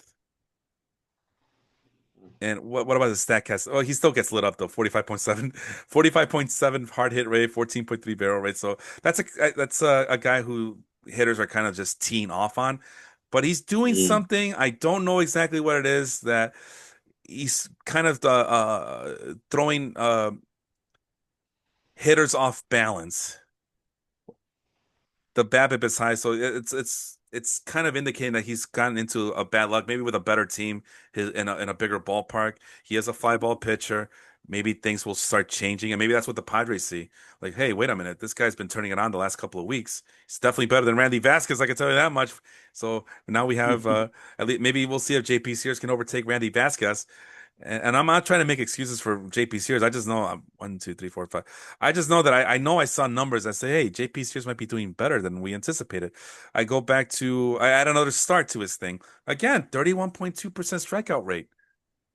I'm not saying go pick up JP Sears in your fantasy team, but now you're starting to see that maybe there's a method to this madness. Because look at this guy, Randy Vasquez. He sucks. No matter which peripheral you want to use here, Alex, he just sucks. And it hurts me to say that because I'm a big Randy. I'm not a big, but I have hopes for Randy Vasquez that he'll get put things together and figure things out, especially with the Padres. And he hasn't all year long. He just hasn't. But JP Sears, something has clicked for him in the last four starts, where he's striking out more guys. Although the swinging. This might include that bad start that he had with the six earned runs, maybe. But there is some sign of hope here. He's still getting lit up, but there's some sign of hope. Now, there's a lot of things we could do here, Alex. A lot of stuff. Do we want to look at pitch type? What does he do? Throwing the slider more, maybe? Maybe the A's are like, hey, you have a pretty good slider. Why don't you throw it more? Oh, okay, maybe. Slider went up 34.9%, maybe. I don't know what his normal usage is, but 34.9 is a pretty decent rate, though. it's working for Mitch Keller. Mitch Keller's Mm. having a kind of a bounce back year. I just don't know how that compares to his career norm. Unfortunately, I just don't know, or his year to date. I don't know if Mm. they decided that. I mean, I guess I could. Oh, okay. Well, I'll just do one of these then. JP's here is open new window. So, what has he done this year in terms of the usage? Oops, my bad. And for that, we go. Here we go. I just had it, and it just reset. Oh, here we go. Okay, Slider so was he's always, 34.9. yeah, he's always used the slider. So it's not the slider that's making him like find this new potency and inducing more swings. It's not that. He's actually decreased it. Is it the fastball that he? Yeah, we're using Statcast. I'm just double checking if we're using Statcast or not. Is it the usage in fastball then? Is that what it is? Maybe year to date it's 39.4%, but he's now in the last four games he is up to 44%. So maybe it's the fastball, but it's the fastball's only 91 miles an hour though. So it's really hard to tell. The sinker, is it the sinker? Is he using the sinker more? I'm looking, Alex. Bear with me. Be patient with me, please. Yes, he is using the sinker slightly more. It's still in single digits, but that's a little bit more than usual. And the changeup, he's actually decreased the changeup over the last four starts. So it's hard to tell what he's up to, right? But there's something going on where it just looks like he may have figured something out. The only other thing I could think of is what we maybe look at the batted ball data and JP Sears. Oh, he's increased his fly ball rate. He's usually around Mm. 52%. Now he's at 64.6%. So yeah, that'll help. Because you know what it is, Alex? What do you call fly balls that don't end up in the stands as souvenirs for fans? What do you call those? Outs. Not just any outs, automatic outs, unless you Yeah. have a atrocious outfield like the A's do. So we'll see. But there's some hope here. I'm not gonna invest all my stock in JP Sears, but there's some hope Mm. here. All right, let's move on. Last thing we're gonna talk about because they did make a trade. Actually, they made several trades. They Brandon Valenzuela for Will Wagner. The Padres now have Will Wagner. I call him Will Wagner, but that's Billy Wagner's kid.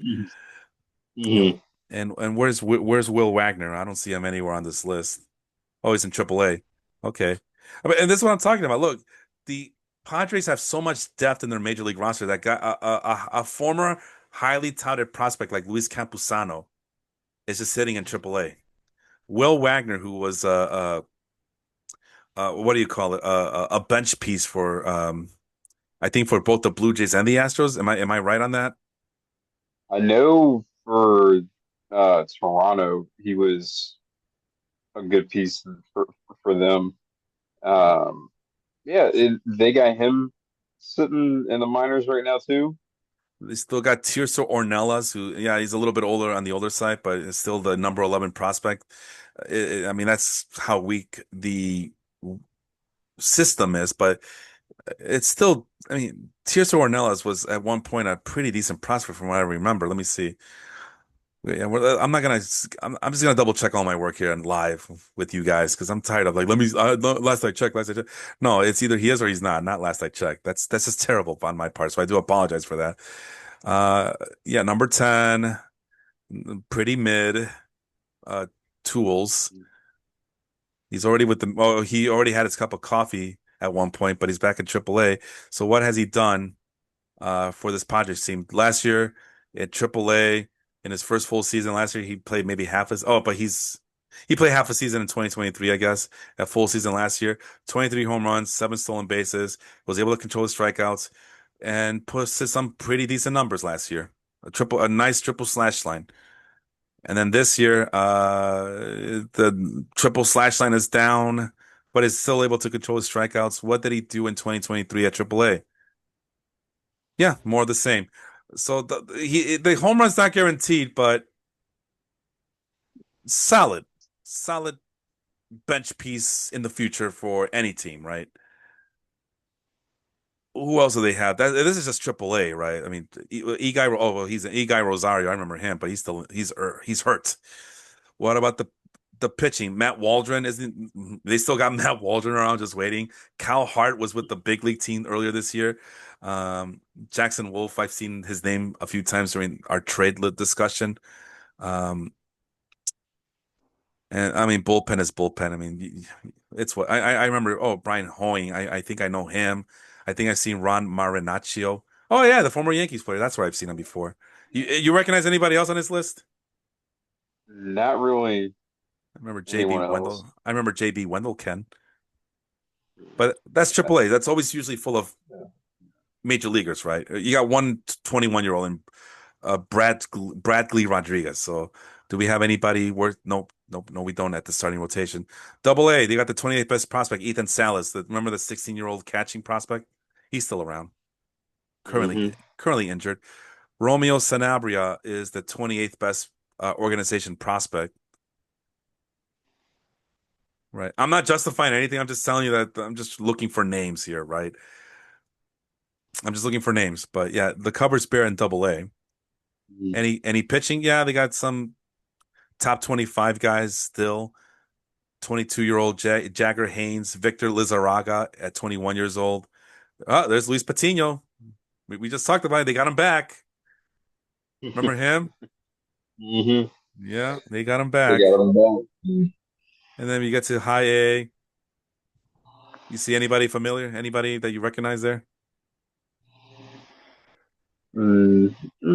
Not really. Yeah. And then there's nobody on this list right here, right? It has to be updated. But there's some top 10 guys on the pitching rotation at what was this? High A Fort Wayne, the Tin Caps. There's Isaiah Lowe, Miguel Mendez, Josh Mallitz is ranked, Cole Papum, Garrett Hawkins.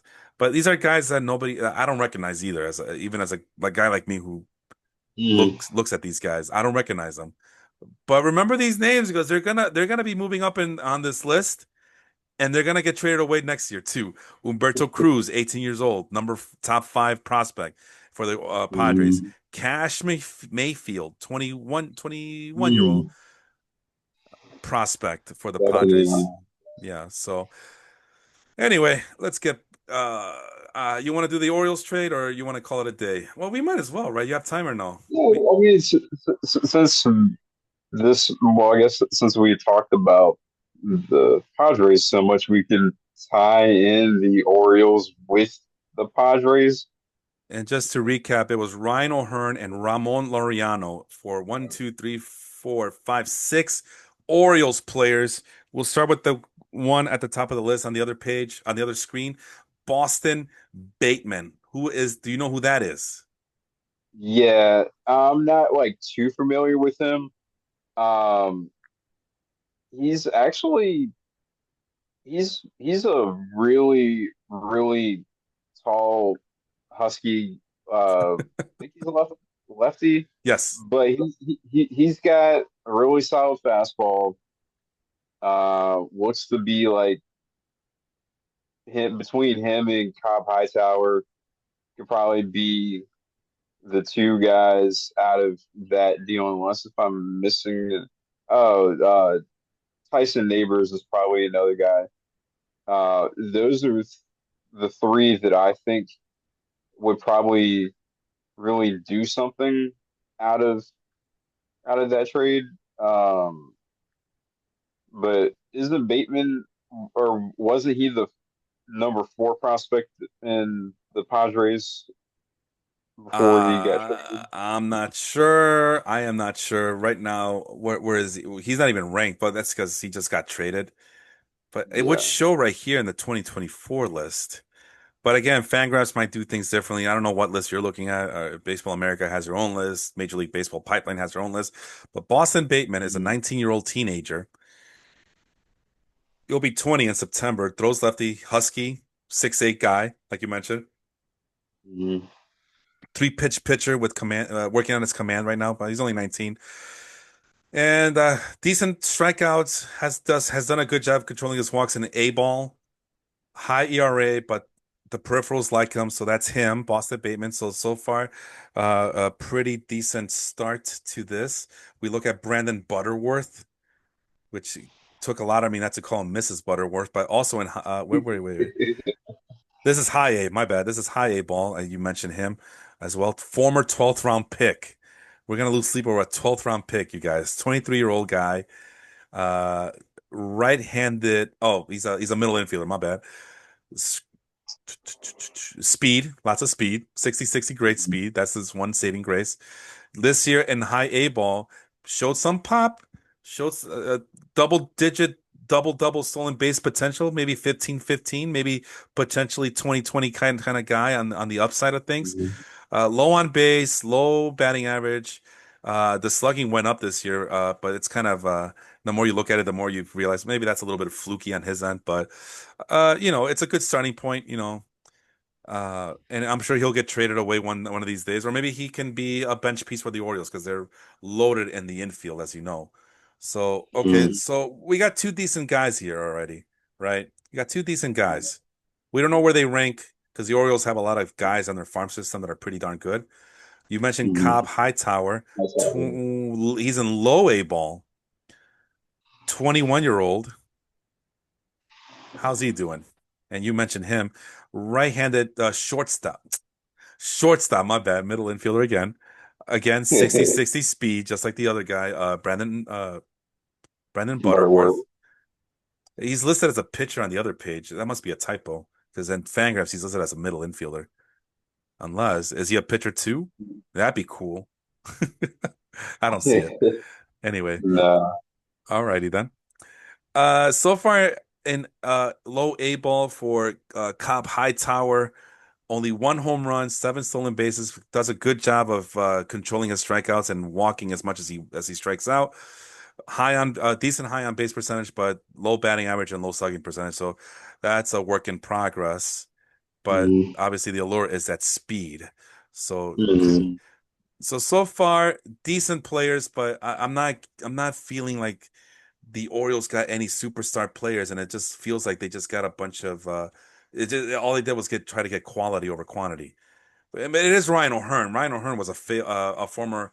I'm not gonna call him a highly touted prospect, but he was in the top 15 for the Kansas City Royals at one point, and He he and he fizzled out quickly. and he fizzled out like you mentioned, yeah. But he has found a resurgence with the Orioles lately. And Ramon Mhm. Laureano, I mean, we know who Ramon Laureano is, right? Got in Yeah. trouble. he's having a bit of a comeback year. Absolutely. Lefty bat first baseman Victor Figueroa, 21-year-old. Where did I say he was? Low A. So these are all teammates. Doesn't have any prospect grades, so that's always a red flag for me. Doesn't mean much, but just I just prefer to see the prospect grades. And Mhm. let's do high eight ball. Oh, he's I didn't know he was an NCAA player. Mississippi Valley State. Okay. In A ball so far with the Padres, 7 home runs. Again, decent. Is able. I mean, the 20.3 strikeout rate might be high, but that's nowadays that's pretty good. He's hovering around 20. Decent. Lots of walks. Mhm. Pretty darn good triple slash line. But solid but unspectacular, right? These aren't video game numbers. These aren't numbers where you're like, oh my God. And he's a Mhm. 18th round pick. So a lot of meh It players is. so far. Go ahead. I was gonna, it is what it is. I mean, I like some of the upside for some of these players, but I know um, that, and I think I mentioned it in our group chat that some of what we did with these trades, and again, these were all like giving away rental pieces, so it wasn't like we're gonna be like, oh, let's give up like uh Gunnar Henderson or something like that, and then get that like in return. But between the draft that happened a couple weeks ago and then the trades that happened yesterday, there weren't like a ton of flashy names. There's some guys with some really good upside, some good grades and stuff. But I felt like it was more of replenishing the farm system and being able to try to get as many pitchers as we could get, and more so finding pieces to trade away. Hmm. Like say if we're going to get someone in like in the off season, not like I don't know who we'd even go for. Like I know at the deadline, like some people were throwing around the name Dylan Cease of like who we would try to aim for, whatever.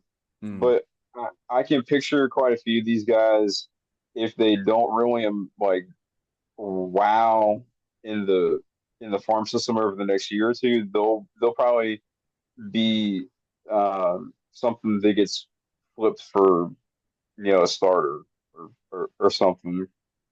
And even with the draft, I can't imagine out of the 21 guys that we drafted that more than like a couple of them would be a part of the true plans for the future. Mm.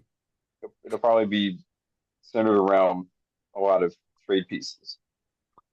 Last couple of guys, Tyson Neighbors, you're right that he probably is the most intriguing prospect that they acquired, but he has a bullpen arm, and it looks like he's Mhm. he's he's just nothing but a bullpen arm. But you never know. Some of these guys, they are bullpen guys, and then one day the Orioles will be like, we really could use a starting pitcher. Would you like to start pitch to to be try to get a spot in the rotation? Like, okay. I mean, I have a pretty good fastball. I have a decent slider, really good curveball, working on my command, and he's we'll see. In 3 stops with the Padres, high strikeouts, has improved his walk per nine, doesn't give up a lot of home runs, and the ERA and peripherals look pretty healthy. So that you might be right. This might be the best of the bunch or the most impressive looking at Mhm. first glance.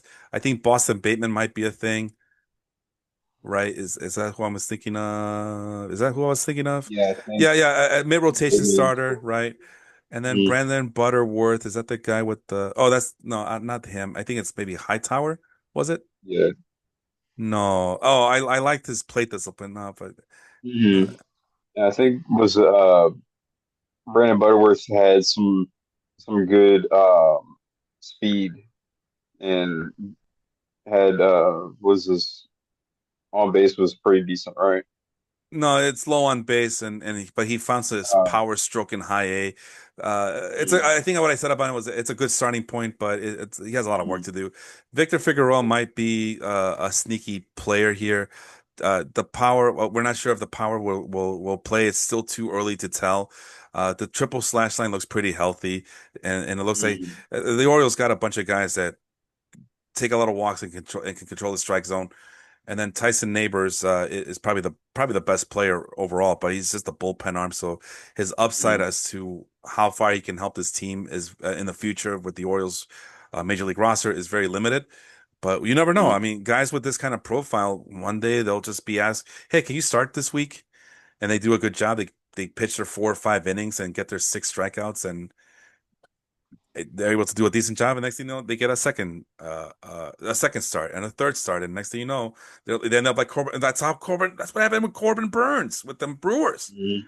Yeah, he started out with the bullpen from what I remember, and next thing you know, he's I believe he was the opening day Award winner. starter in 2020 during the pandemic for the Brewers against the Cubs. What were you saying over there? I'm sorry. And then he won the Cy Young. Mm, He started when he the starter for the All-Star game last year. sounds right. Maybe that's why he's hurt now. Probably so. Last guy, Tanner Smith. He's a smart guy. Went to Harvard. The walks are a little shaky, but again, bullpen arm with high strikeout potential. Uh, Decent peripherals, decent ERA, and he's able to still. He has a very high BABIP, so but through it all, he's still working through some of those hurdles that a high BABIP can bring, which might be because of lack of defense or just the way the ball bounces the wrong way, and instead of having a clean 1, 2, 3 inning. Now you're pitching to more hitters than what you were planning on. But you know he's only his own, and yeah, another bullpen arm for the Orioles. Good size. I'm actually surprised that this guy went to Harvard. He's too big to go to Harvard, literally, not figuratively. I mean, he's not a big name, Mm, but 15th round pick in 2024, in the 2024 draft with the Padres, and the Padres were able to flip him for Ryan O'Hearn and Ramon Laureano, two guys like you mentioned earlier, having a breakout year. And again, this is just all quality. I'm sorry, all quantity. mm. There's nothing here that's making me go, oh man, oh man, the Padres got screwed, man. Oh, I can't. This is basically the Yu Darvish trade all over again. Here's a bunch of lottery tickets. Good luck with them. And yes, Tyson Neighbors might be a thing. Victor Figueroa might be a thing. Boston Mateman, and Brennan Butterworth. Butterworth might be a decent utility infielder in the future. But if they're not slam dunk, there's no Javier Baez or Addison Russell here.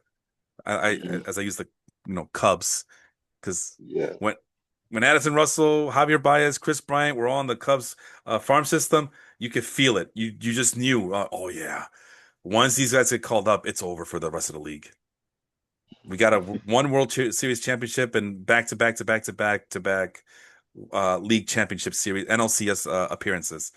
Mhm. So and then you also account for Anthony Rizzo, and that's what dreams are made of, right? So anyway, so that's it, man.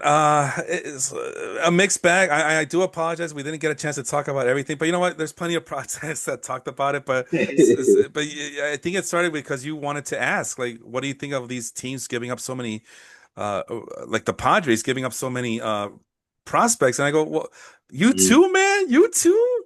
Like, why? Why are we doing this? Like, we know what this is. The Padres need they have a chip on their shoulder. Oh, and we failed to mention that Cedric Mullins did get traded. To my surprise, I thought he was just going to be an Oriole for life, but I guess that's not going to happen. I thought with him for the last like 2 years that he was going to get traded because there was so much rumors that he was tied to the Phillies for like the longest time because they obviously needed an outfielder. They took Hayes the last year. They got Vader this year, right? Hmm. And I guess they said that Mullins wasn't the guy that they were really looking for, or they weren't able to come to terms on a quality enough deal to get him. But hey, the Mets they took him, and I guess we'll see where that goes. Even though I'm I've mentioned that there were so many fans that were pissed about him getting traded. I'm like, people are getting hung up on that 2021 season and the fact that he's, a good team player, is really invested in the city and he really gives his all, but his numbers almost every year have gone down. And he's going to be 31 in October, so why are you going to try to really invest too much stock into that if you're the Orioles and you need to be able to get back into a spot where you're truly like a team that's going to try to get to a pennant or something like that, which has been the goal for the last couple of years, trying to get to the point of being in that like uh, deep playoff contention kind of spot. Mullins is not a part of that plan. Hayes wasn't. I'm sure there's others that we could name, but yeah, like people. I think I mentioned earlier, people get too emotional about both prospects and players that are kind of mid tier, just because it's like, oh, well, he's been on the team for 5 or 6 years, and and, and he's my favorite. Okay, I mean, if like unless if he's having like a Cal Ripken year, then is he really worth keeping? Hmm. The answer typically is no.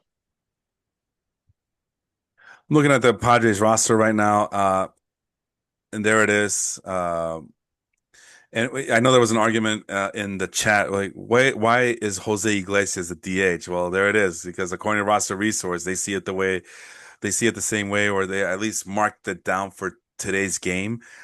O'Hearn is in a platoon with Jose Iglesias at the moment. And I don't know much about Bryce Johnson. I really don't care too much about Bryce Johnson, but since we're here, might as well take a look. What is Bryce Johnson up to this year? It doesn't show. 775 ops. So maybe he's the guy that should be DHing. Oh, but it does come with a 30% strikeout rate, so maybe not. But Is he he a lefty or righty? switch hitter, switch hitter. Which, oh, Yeah, yeah. But yeah, it's an interesting team. Uh, but there's your guys. Where's the farm system? The farm system. Well, there it is. Fernando Tatis, a product of the farm system.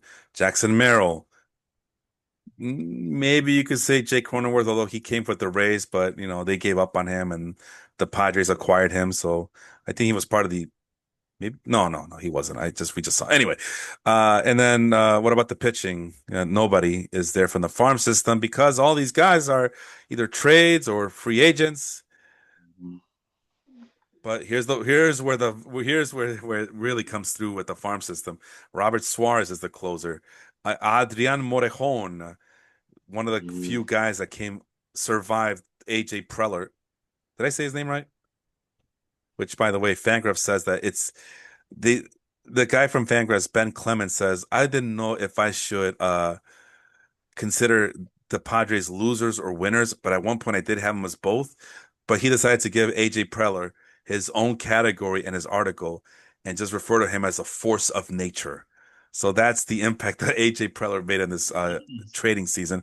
And then David Morgan and Yuki Matsui are the other two Padres farmhands.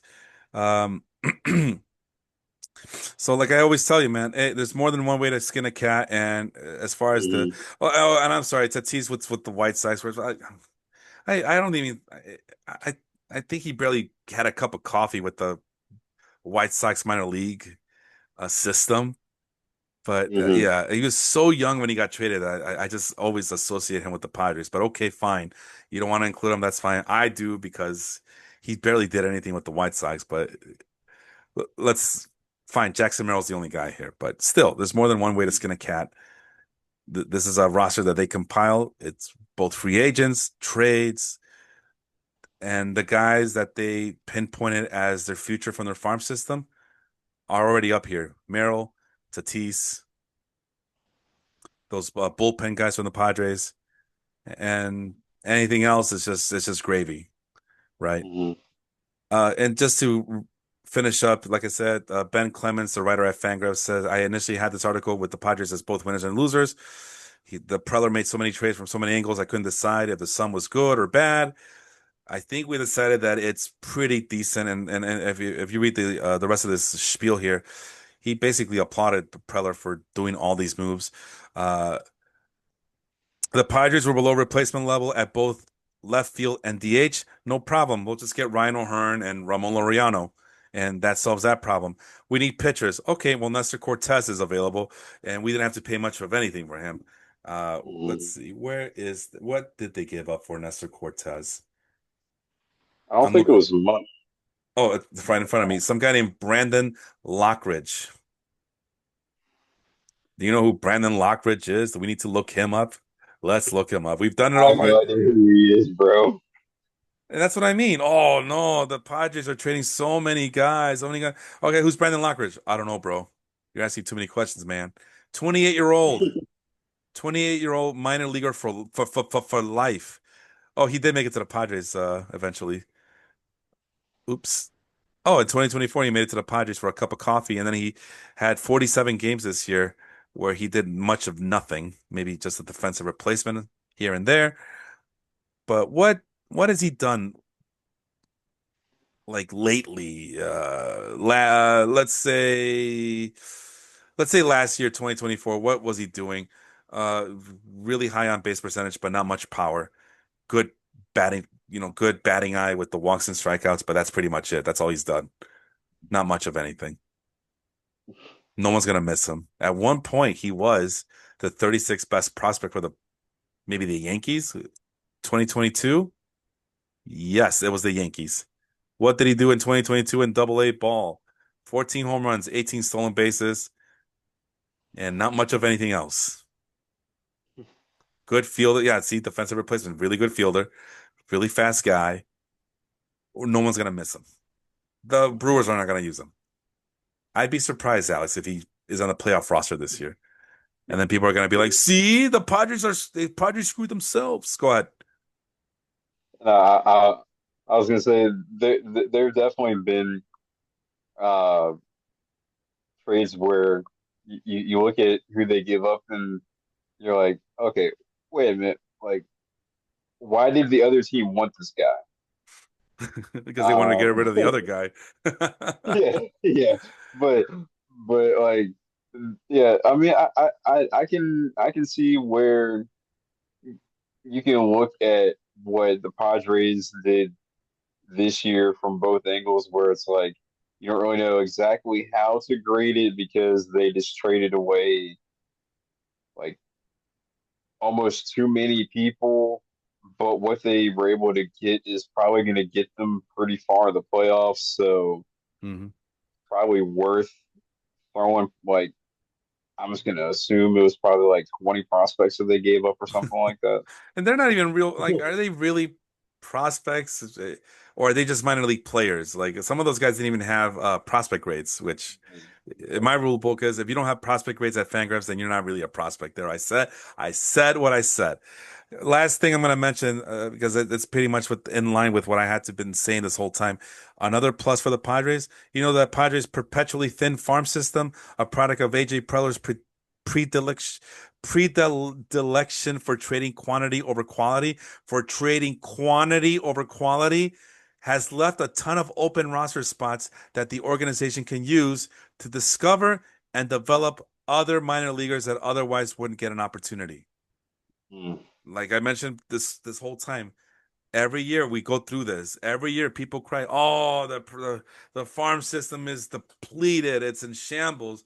And then every year, out of nowhere, these prospects are back in the trading market. Like, where the hell are the Padres getting these guys? How is this possible? Didn't they just trade a bunch of their guys last year? They find the way to replenish that farm system, whether it be international signings, the draft, or just making these low key trades and where no one's looking, and I mean, Mhm. they're able to acquire some of these young guys, and suddenly that guy is their best prospect. I mean, and even then, like who the two players that sent to Kansas City for Freddie Fermin, is that the guy's name? Freddie Fermin, Freddie Furman, Mhm. a Rule 5 guy and a former sixth round draft pick. And we saw a bunch of guys, even with the Orioles. This guy drafted in the 12th round, 15th round, fourth round, third, double digit round. Mhm. I think they'll be okay, and they still got a bunch of their major league players still under contract for a long time. But you can't be like the White Sox of 2020, 21, 22, and like the Orioles from last year and this year, and just sit on your laurels and hope that these prospects that you called up are good enough to get you to the next level by themselves. Teammates matter.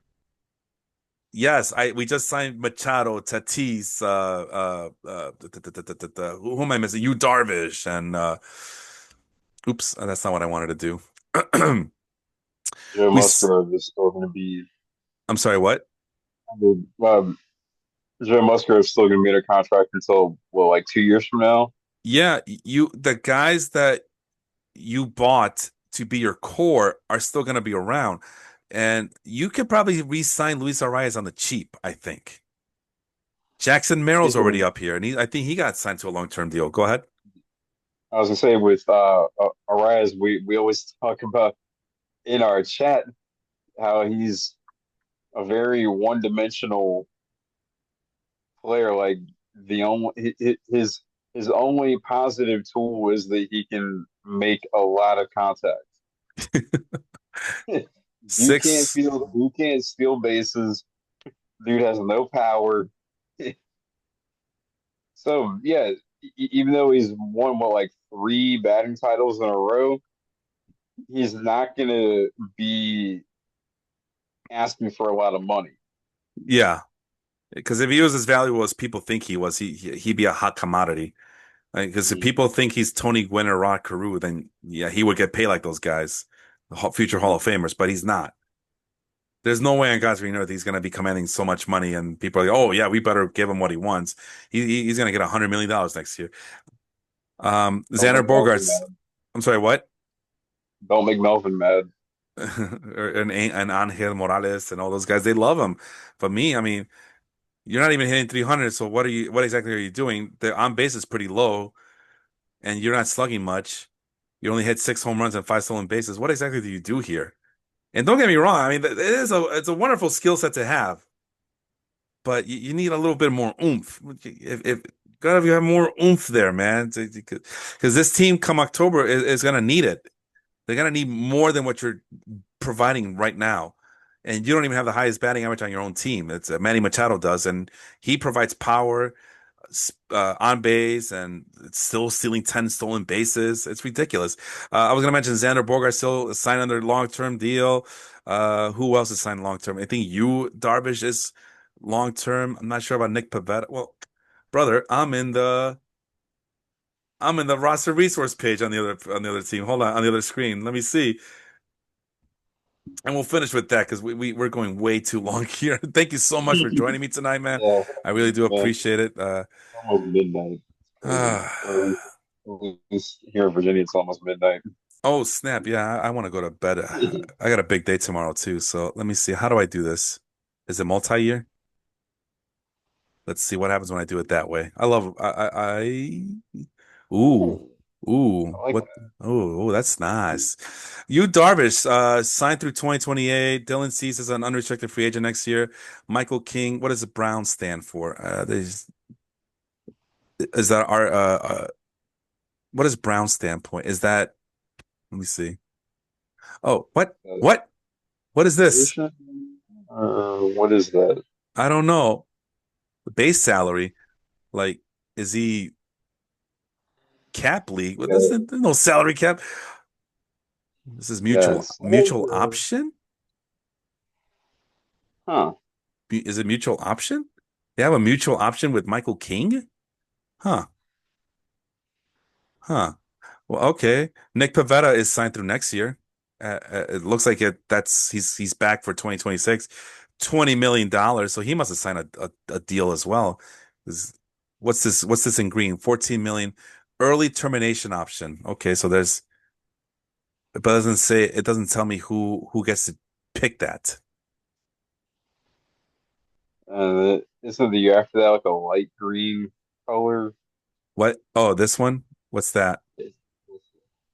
Player option. Okay. Mm, Randy Vasquez is still under control, but that's could be a bad thing. JP Sears still mm. is under team control. So the pitching for the most part is locked in.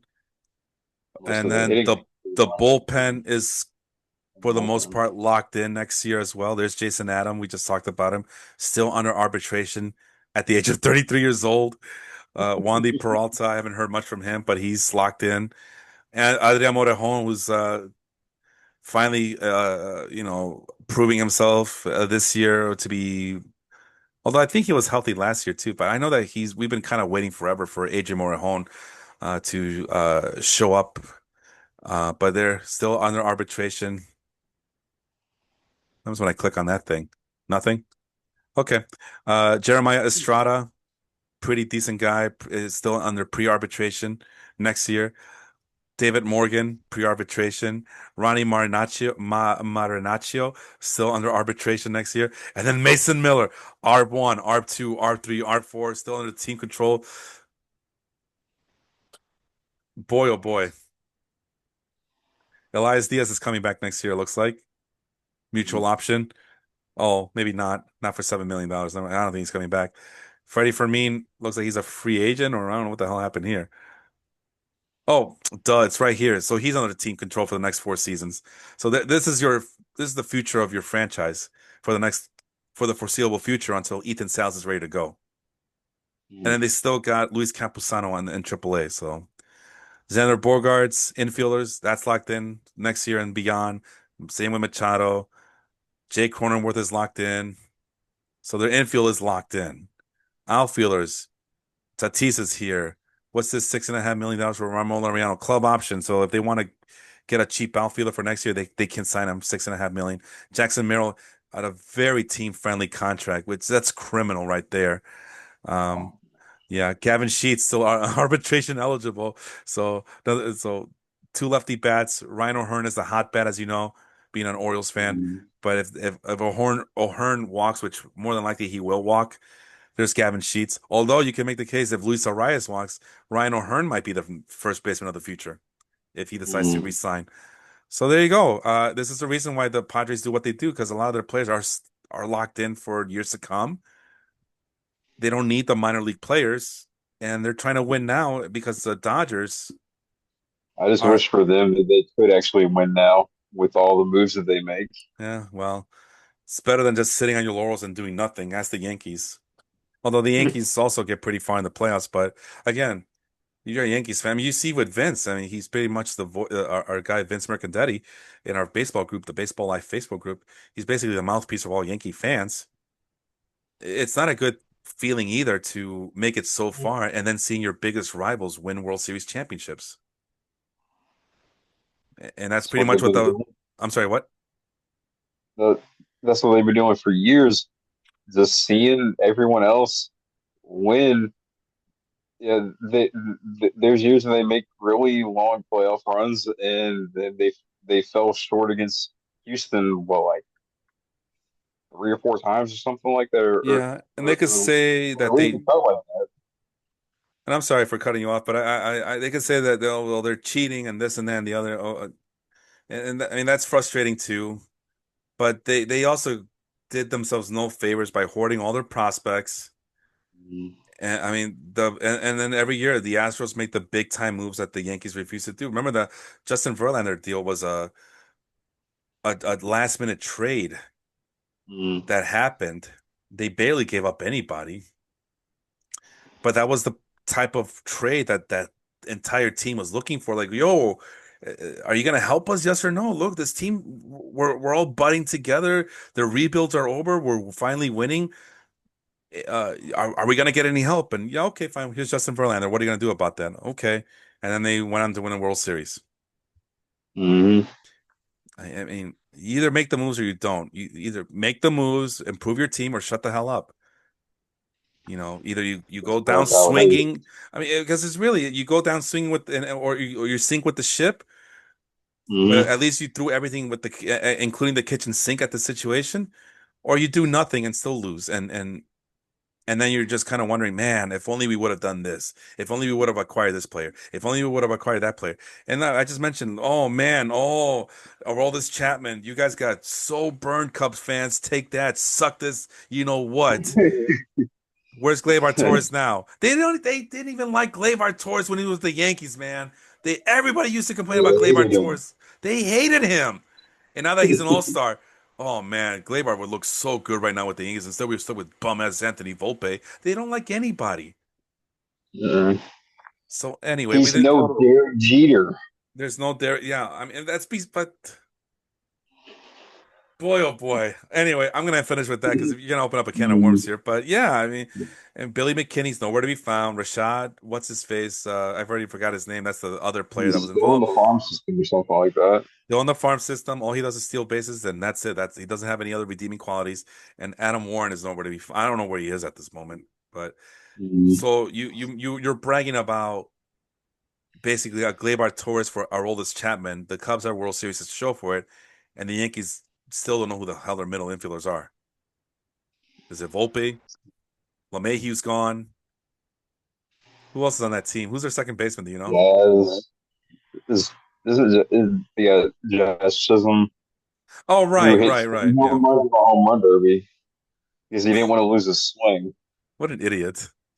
He's really such a he can be such a numbskull sometimes, but there's no denying the talent there. But boy, can Yeah. he sometimes you look at him like, bro, what are you doing, man? But yeah, and then I'll give them they got themselves a nice little multifaceted player in Jazz Chisholm. So nice little gift there Mm. from the Marlins, as always. But yeah, man. Well, now you're counting on Ryan McMahon, and they're all happy with Ryan McMahon now. But Ryan McMahon also comes with low batting average, high strikeout rates, low contact rates. Remember that was their thing. The Yankees need more guys that can hit from more contact. They can't just keep swinging from their heels and hoping that they can hit home runs. Boy, if you hate that type of baseball, wait until a couple of weeks from now when Ryan McMahon is just swinging for the fences and striking out at a 30% Mm. clip. I'm telling you, bro, they don't know what they want. You know what I mean? They don't know what they want. Yeah. Yeah. Of Anyway, my friend, on that note, I will let you go. Thank you so much once again for joining me. I know this course, went man. well over, but you brought up some interesting points that we needed to address, and everything just had to go Oh, of by the course. wayside. But you know what? I think Have me I, on, man.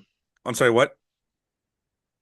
I said, thanks for having me on. I appreciate it. Yeah, and this is your idea. You wanted to come on and say, all right, well, sure, I'll make some time for you on a Friday night. Yeah, we're recording on a Friday night.